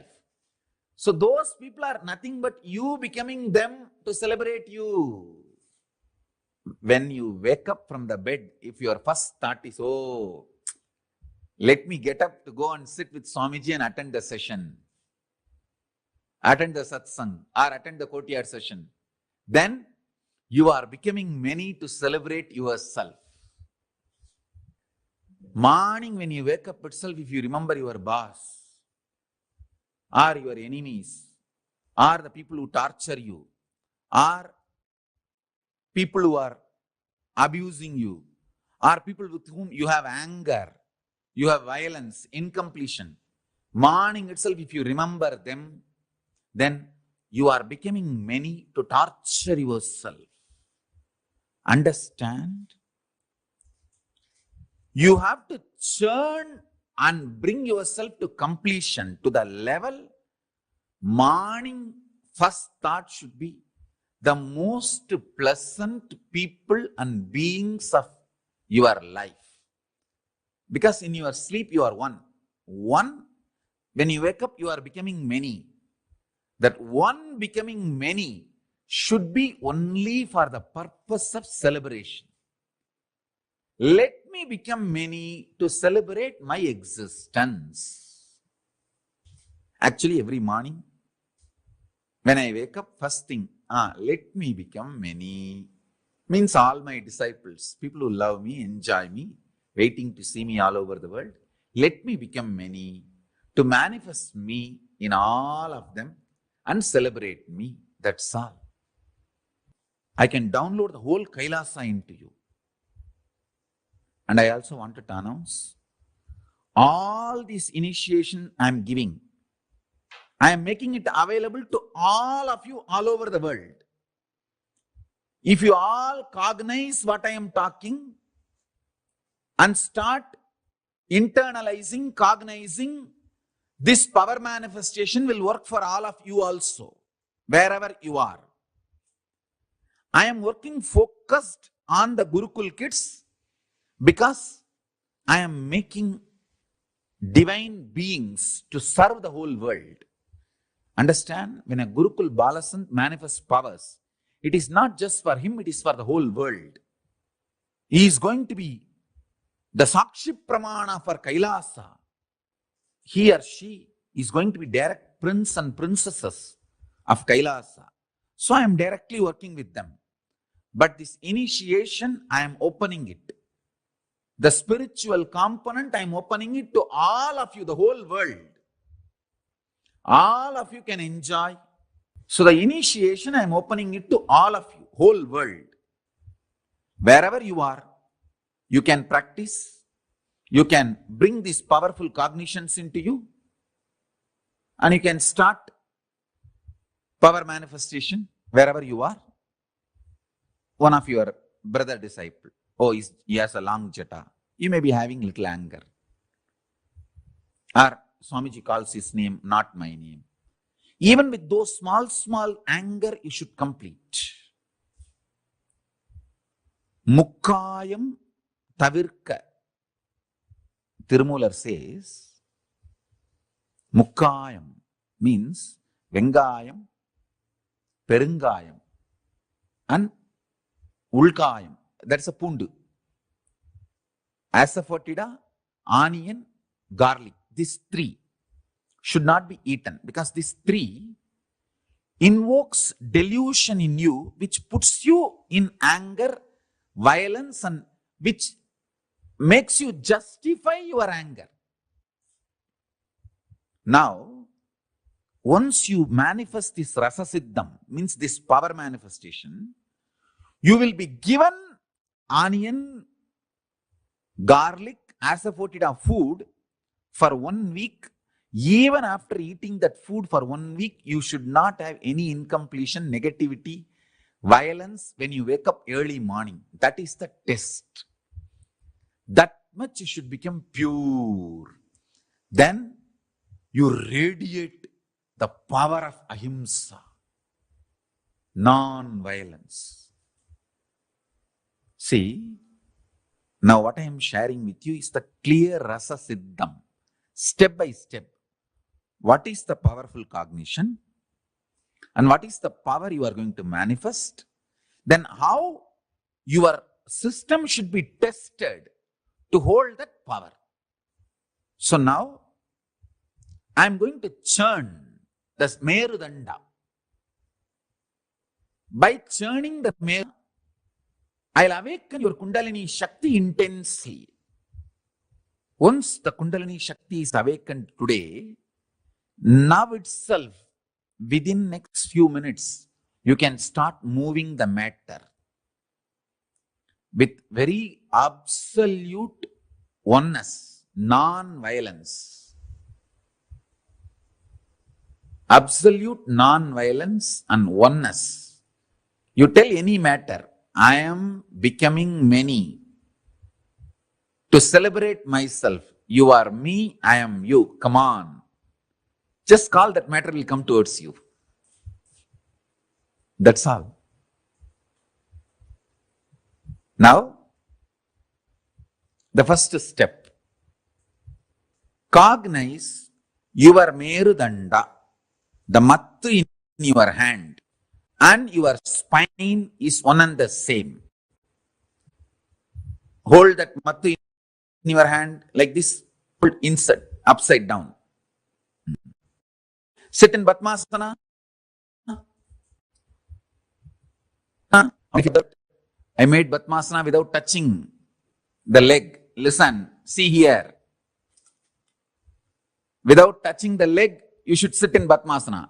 My kids should be yogis. You should not touch the leg. After sitting in Padmasana, you can touch. But when you are sitting in Padmasana, you should not touch the leg.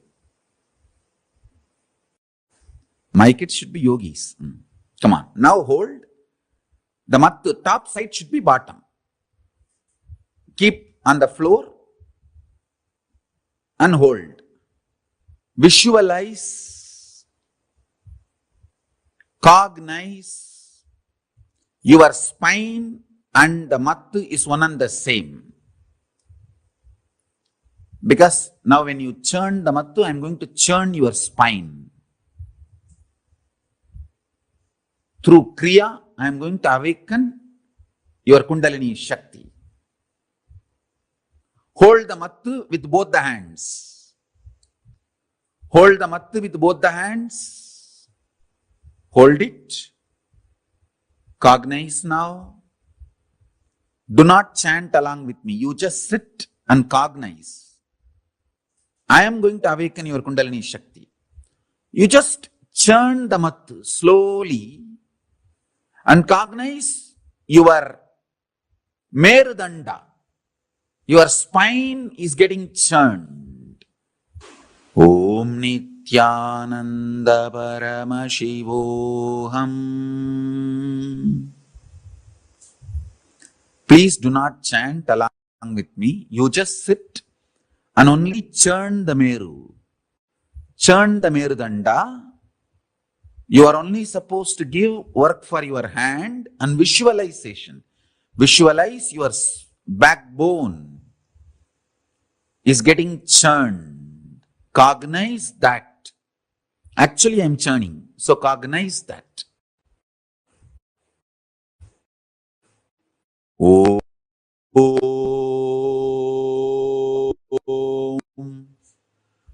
Paramashivoham. Om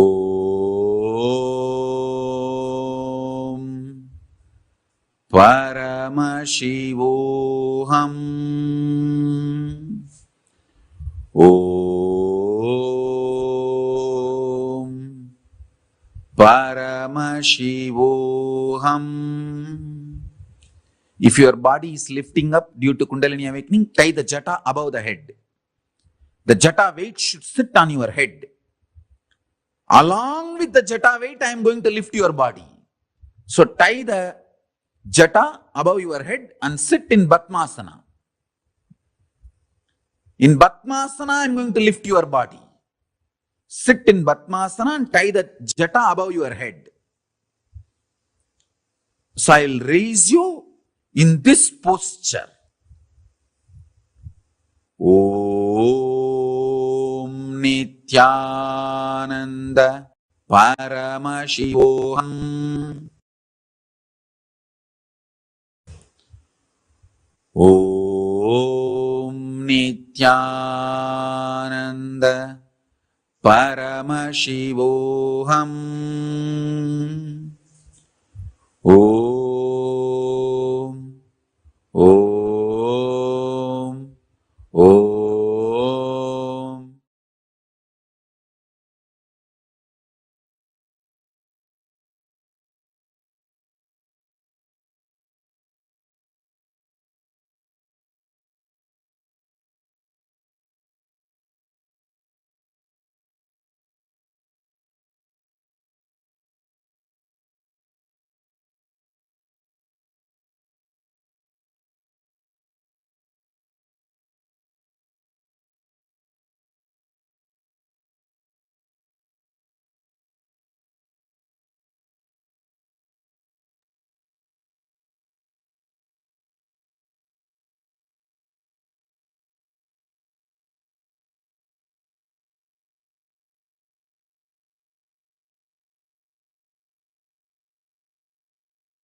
all of us are going to be receiving this exact process today. The Rasa Siddham process, like Swamiji revealed to us so beautifully, this is the secret, this is the initiation that Swamiji gives to his own extensions. And today, all of us are going to be receiving this powerful process.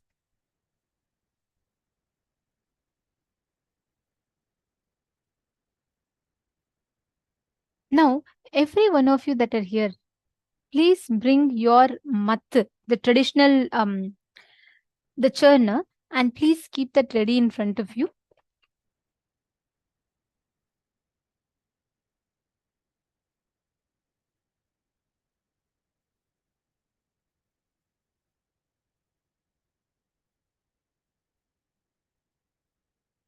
Come, Martin. Seema, don't worry. Like Swamiji said, if you do not have one, do not replace with plastic. You should only have it in metal or wood. It should not be in plastic. If you do not have one, then you just visualize your churning and move your hands in that movement.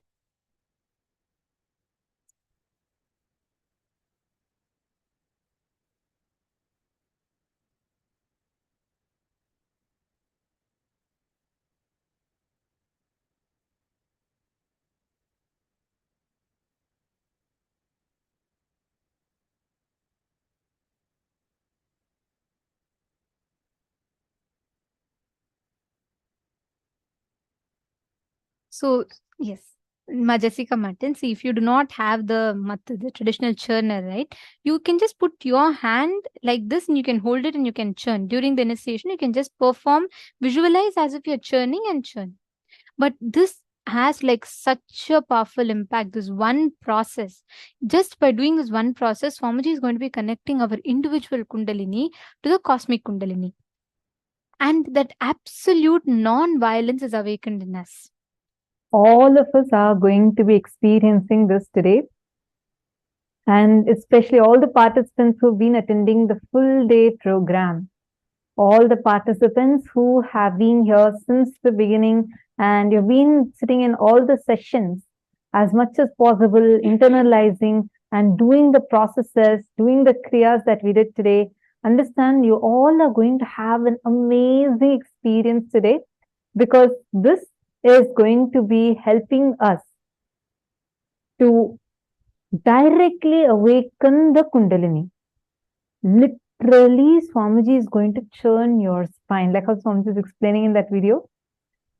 That particular clipping that we watched at last, that video is from Kailasa Courtyard sessions that Swamiji conducted, where all of us were virtually sitting with Swamiji, and Swamiji was teaching us how to do this churning process. And Swamiji was sitting in Padmasana and showing all of us, saying that all of you also should sit in Padmasana. And without touching it, put your legs in Padmasana. And it's very, very, very sweet time that we had with Swamiji. And even it was open for everyone to attend. And actually, Swamiji is this process is so beautiful. My Janel Sila has posted it. It was so lovely even to just listen to this. See, what science Swamiji revealed in this session.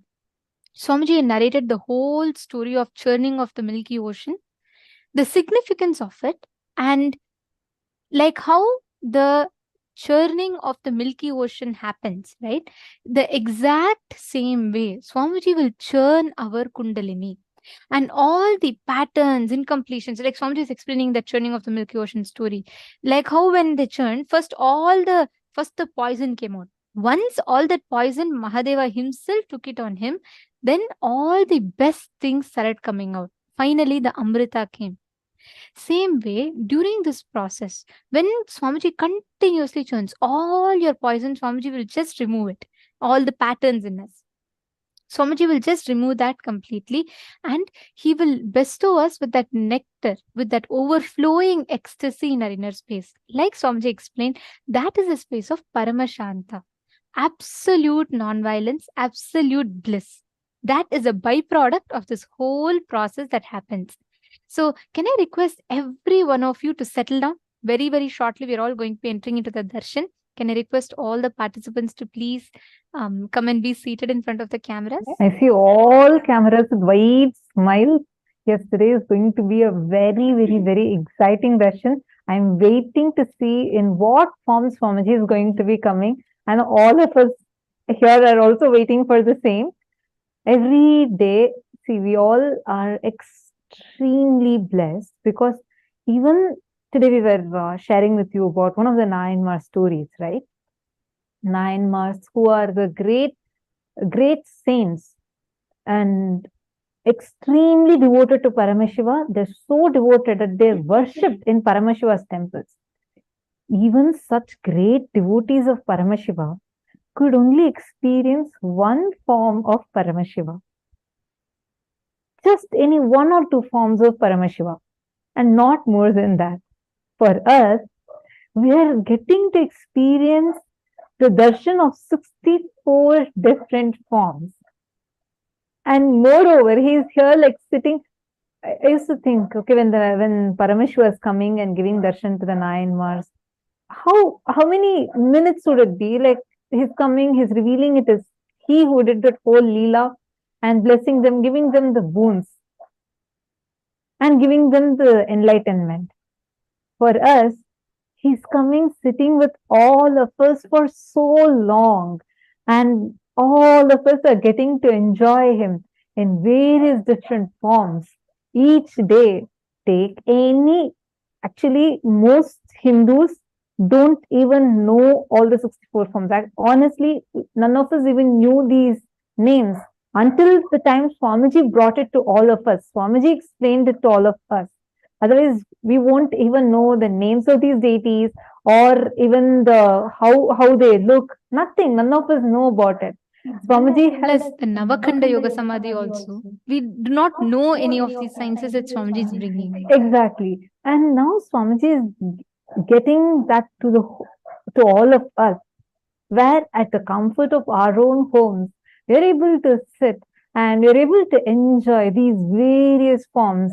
And Swamiji makes it so unique. Like if you have had, today we're going to have the darshan of Bhagavan Veerabhadramurti. Now, today we are going to be having the darshan of Bhagavan Vishapaharanamurti. Now, let's say you experience the same darshan in the last program. How many of you see every program, any deity you take, each time you experience Swamiji like the same form in a completely unique way? It's like no two darshans are the same. I mean, and everything is so authentic. The exact same ayudams, and we all need to know whether it is the line drawings that are there in the background. You will see when Swamiji is giving us the darshan, you will notice that there are some deities' pictures.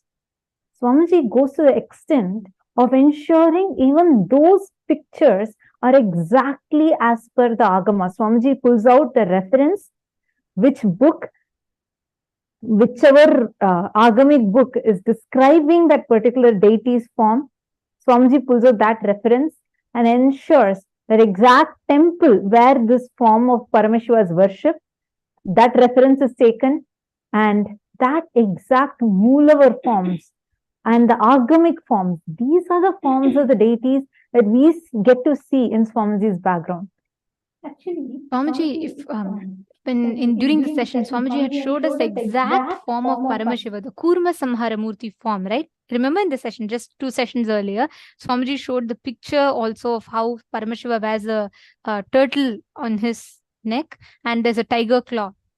That exact form, like Swamiji is revealing to us, each form, what song we all need to listen to. These are all not songs. Like Swamiji said, they're all Prakrit chants. And Prakrit is having all these sacred syllables, everything, certain of these shlokas. Of course, there's Sanskrit, Prakrit, and some Tamil Siddhar Padalgal. All of these we listen to. For each deity, based on the deity, their form, initiations, and also what songs that we listen to, every single thing is tailored to us personally by Swamiji himself. That is why whether you see the background behind Swamiji, or whether you see the astra that Swamiji holds. Yesterday, Swamiji is holding the bow, right? Each one is exactly as per Agama, the Dhyana Shlokas. That is why every day we chant the Dhyana Shlokas to all of you. Because how exactly the Agama describes that particular form of Paramashiva, precisely in that same form, Swamiji gives darshan to us. And like today, especially when we are going to be experiencing the form of Paramashiva as Simhagna Murti, where he, as Sarabheshwara, he gives liberation to the Narasimha Avatara of Mahavishnu. Every form we are going to be experiencing today. All these various forms are the forms of Paramashiva, where he gives liberation to various deities of Mahavishnu. Whenever Mahavishnu had incarnated, to liberate him from that body, Paramashiva takes an incarnation, an avatar, and gives the liberation. And you'll see the exact, you can listen to the songs, you'll see the exact song as per the deity with the mantra, which will awaken your Kundalini, which will exactly awaken the qualities of those deities in us. Those songs will be played. Everything Swamiji micromanages up to the dot. Whether it is the jewels that Swamiji is wearing. You'll see like for example, let's say we have the Nataraja Darshan. You'll see Swamiji's neck, the pendant in the neck would have the exact Nataraja form. Like this, every single bit, just for us to have the best, most authentic experience. Swamiji gives this to all of us. I mean, all of us are enjoying all the 64 forms of Paramashiva, and each day we are thinking, God, what form is Swamiji going to be coming in today? And how, like you'll see, like each of those deities in real life, you getting to experience them in real life, physically. That is the very science of Bhava Samadhi Darshan. Understand, when we say the deities, gods, they are real, they exist. They exist in Kailasa. When we learned about the 14 planes of existence, the beings really exist there. The science of making the higher level beings land in this plane is unique to Hinduism. And there's even more rare science, which is only known to a small group of Hindus, which is the science of Bhava Samadhi Darshan, where when an avatar descends, he embodies, he can, like Swamiji explains, that our consciousness is actually like an airport where the divine beings can land in. That is what we experience during the darshan. When Swamiji is giving us darshan as Simhagna Murti, Sarabheshwara, literally Bhagavan Sarabheshwara's form of Paramashiva lands inside Swamiji and manifests through the physical form of Swamiji, where the Nijavatara manifests the pure consciousness, the being, and the physical embodied form. All the three of those deities, that is called as Bhava Samadhi Darshan. This science is extremely sacred, secret, rare science, known only to the Hindus. And Swamiji is reviving this science so much. Like Swamiji is the one who has given the maximum number of Bhava Samadhi Darshans and is continuing to give, keeping this tradition alive and reviving the tradition to all its glory. Today, you see, we have people from 85 plus different countries where all of us are sitting and saying, okay, today we are having the Bhava Samadhi Darshan of this form of Paramashiva. I mean, even for us to be aware that this science exists, this is what Swamiji has revived and made it available to us, and he himself is giving it as an experience to each one of us. And in these forms of Paramashiva, powerful Rasa Siddha process.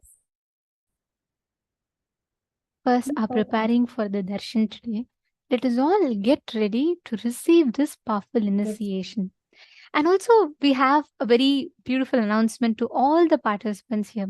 We all see each day Swamiji blesses a group of Shakti Darshan participants, right? But Swamiji himself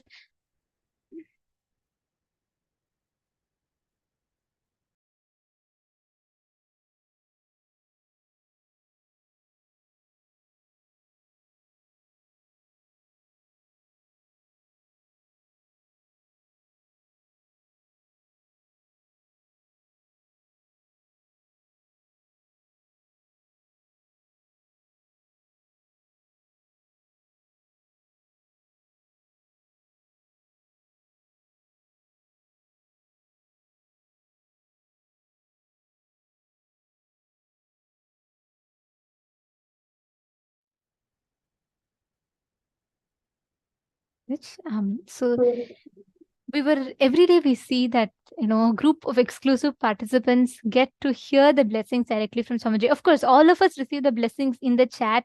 We all get the blessings directly from Swamiji in the chat.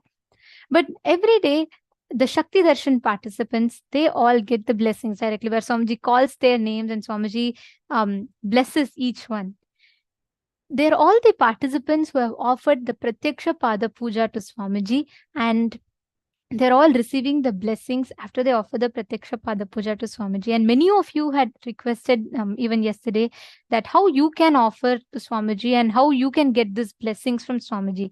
So on the coming September 19th of September, on the auspicious occasion of Ganesha Chaturthi, every one of you have this amazing opportunity of offering the Pratyaksha Pada Puja. Yesterday we had shared with you all.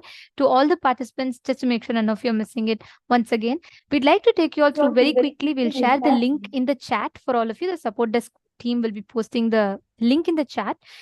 On the 19th of September, Swamiji himself will be accepting the Pratyaksha Pada Puja and the Tulabharam Seva. We will be explaining to you all more on that elaborately. But the Pratyaksha Pada Puja is where you can offer your love, your gratitude to Swamiji in the form of Pratyaksha Pada Puja.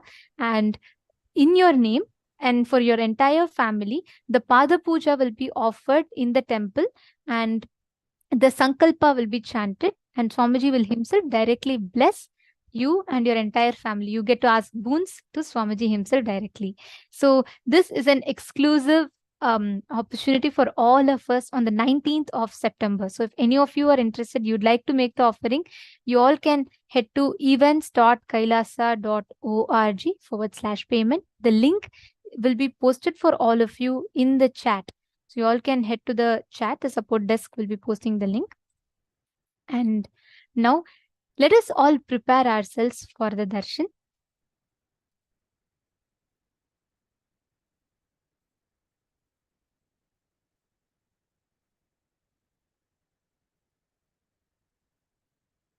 Dhyana Shloka of Vishapa Murti form of Paramashiva. One of the forms which we are going to be having the darshan of today. Today we are going to be having the darshan of Simhagna Murti and Matsya Samhara Murti, Vishapa Murti, Kurma Samhara Murti and Varaha Samhara Murti forms of Paramashiva. Actually, as per the Hindu calendar, today is Ajay Ekadashi. Today is a day which is very auspicious for the worship of Bhagavan Vishnu. And today we are having the forms of Paramashiva, in which Paramashiva manifested and gave the breakthrough to Bhagavan Vishnu himself, liberating even Bhagavan Mahavishnu himself. So today, as per the Tithi, it is Ajay Ekadashi. So it's a very auspicious day to connect and have the darshans of these forms of Paramashiva. So let us now chant the Dhyana Shloka.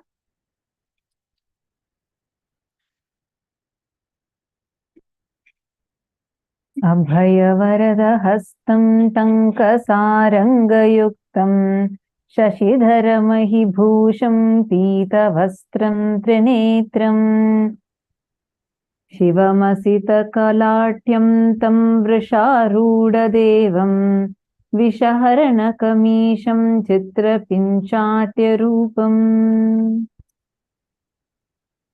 Form of Vishapaharana Murti is as follows. Having the Abhaya and Varada, the Tanka and the bow, he is wearing the crescent moon on his forehead. wearing the yellow clothes and having 3 eyes. He has a dark complexioned body and rides on a bull. Such is the beautiful form of Vishapaharanamurti. And today, all of us are going to be having the darshans of these auspicious forms of Paramashiva. Every one of you that are sitting here, each one of you can ask any boons that you want. Like Swamiji was explaining in the session, revealing in the session to us today. Any poisons, internally or externally, that you wanted to be removed, connecting to this particular form of Paramashiva, the Vishapaharanamurti form of Paramashiva and the Kurma Samharamurti specifically, of these forms of Paramashiva will remove any kind of poisons that is sitting inside you as patterns or physical toxins in the body. All of these you can just connect to this particular form of Paramashiva and you can get the blessings, and this form of Paramashiva will just remove, he will just suck out all the problems, all the poisons, internal, external, everything in your body, and he will liberate you from all of that. Just like how Paramashiva bestowed that liberation even to Kurma, the form of Mahavishnu, same way Paramashiva will be liberating us from all the delusions. Swamiji is himself going to be conducting this powerful alchemy process for us, where he'll be liberating us from all these delusions and giving us the ultimate awakening of Kundalini. So we have the cosmic alignment as well as the cosmic happening right here, where Swamiji is going to be manifesting all these forms of Paramashiva for all of us to experience. So get ready. How many of you are excitedly waiting for today's darshan? And mainly to have the darshan of these forms and enjoy the various ways in which each of these forms are manifesting through Swamiji. I feel a lot of excitement and smiles. It's me. Understand? Now all of you, just sit. You don't need to do anything. Make sure your distractions are away from you. Have your another device, have a phone or another device through which you can post your prayers in all of the 6 platforms that are there, and just sit. Just be here. Enter into a deep, restful awareness. Today we all did unclutching. You will see, because of doing the unclutching meditation and preparing your inner space, you will now see how powerfully you would be able to receive the darshan. So let's get ready. Can I request all the participants to please sit in front of the camera? Understand? Especially the participants sitting on the two-way video conferencing. All of you are not just receiving the Diksha alone, you're receiving one more special initiation, the Nayana Diksha, where just through a look, Swamiji transmits these initiations to you. Understand, during the darshan, Swamiji personally sees every single participant. He goes screen by screen and sees every single participant. So make sure you're sitting in a well-lit room. Make sure that you're clearly visible. You don't want to miss this chance where the avatar's eyes fall on you and he gives his very Shakti to you. See a lot of you smiling widely. Yes, Swamiji really sees every one of us. All the participants on the two-way, be informed, each of you are being directly seen by Swamiji. Individually, Swamiji sees every single screen. And Swamiji blesses and initiates each one of you personally. That is why it's completely different from when you sit and watch on YouTube versus sitting and having the darshan through the two-way video conferencing. Let us all now get ready to receive the darshan and the very powerful Rasa Siddham process. Please sit straight with your head, neck and spine in a straight line. Chant the Mahavakya. Om Nithyananda Paramashivoham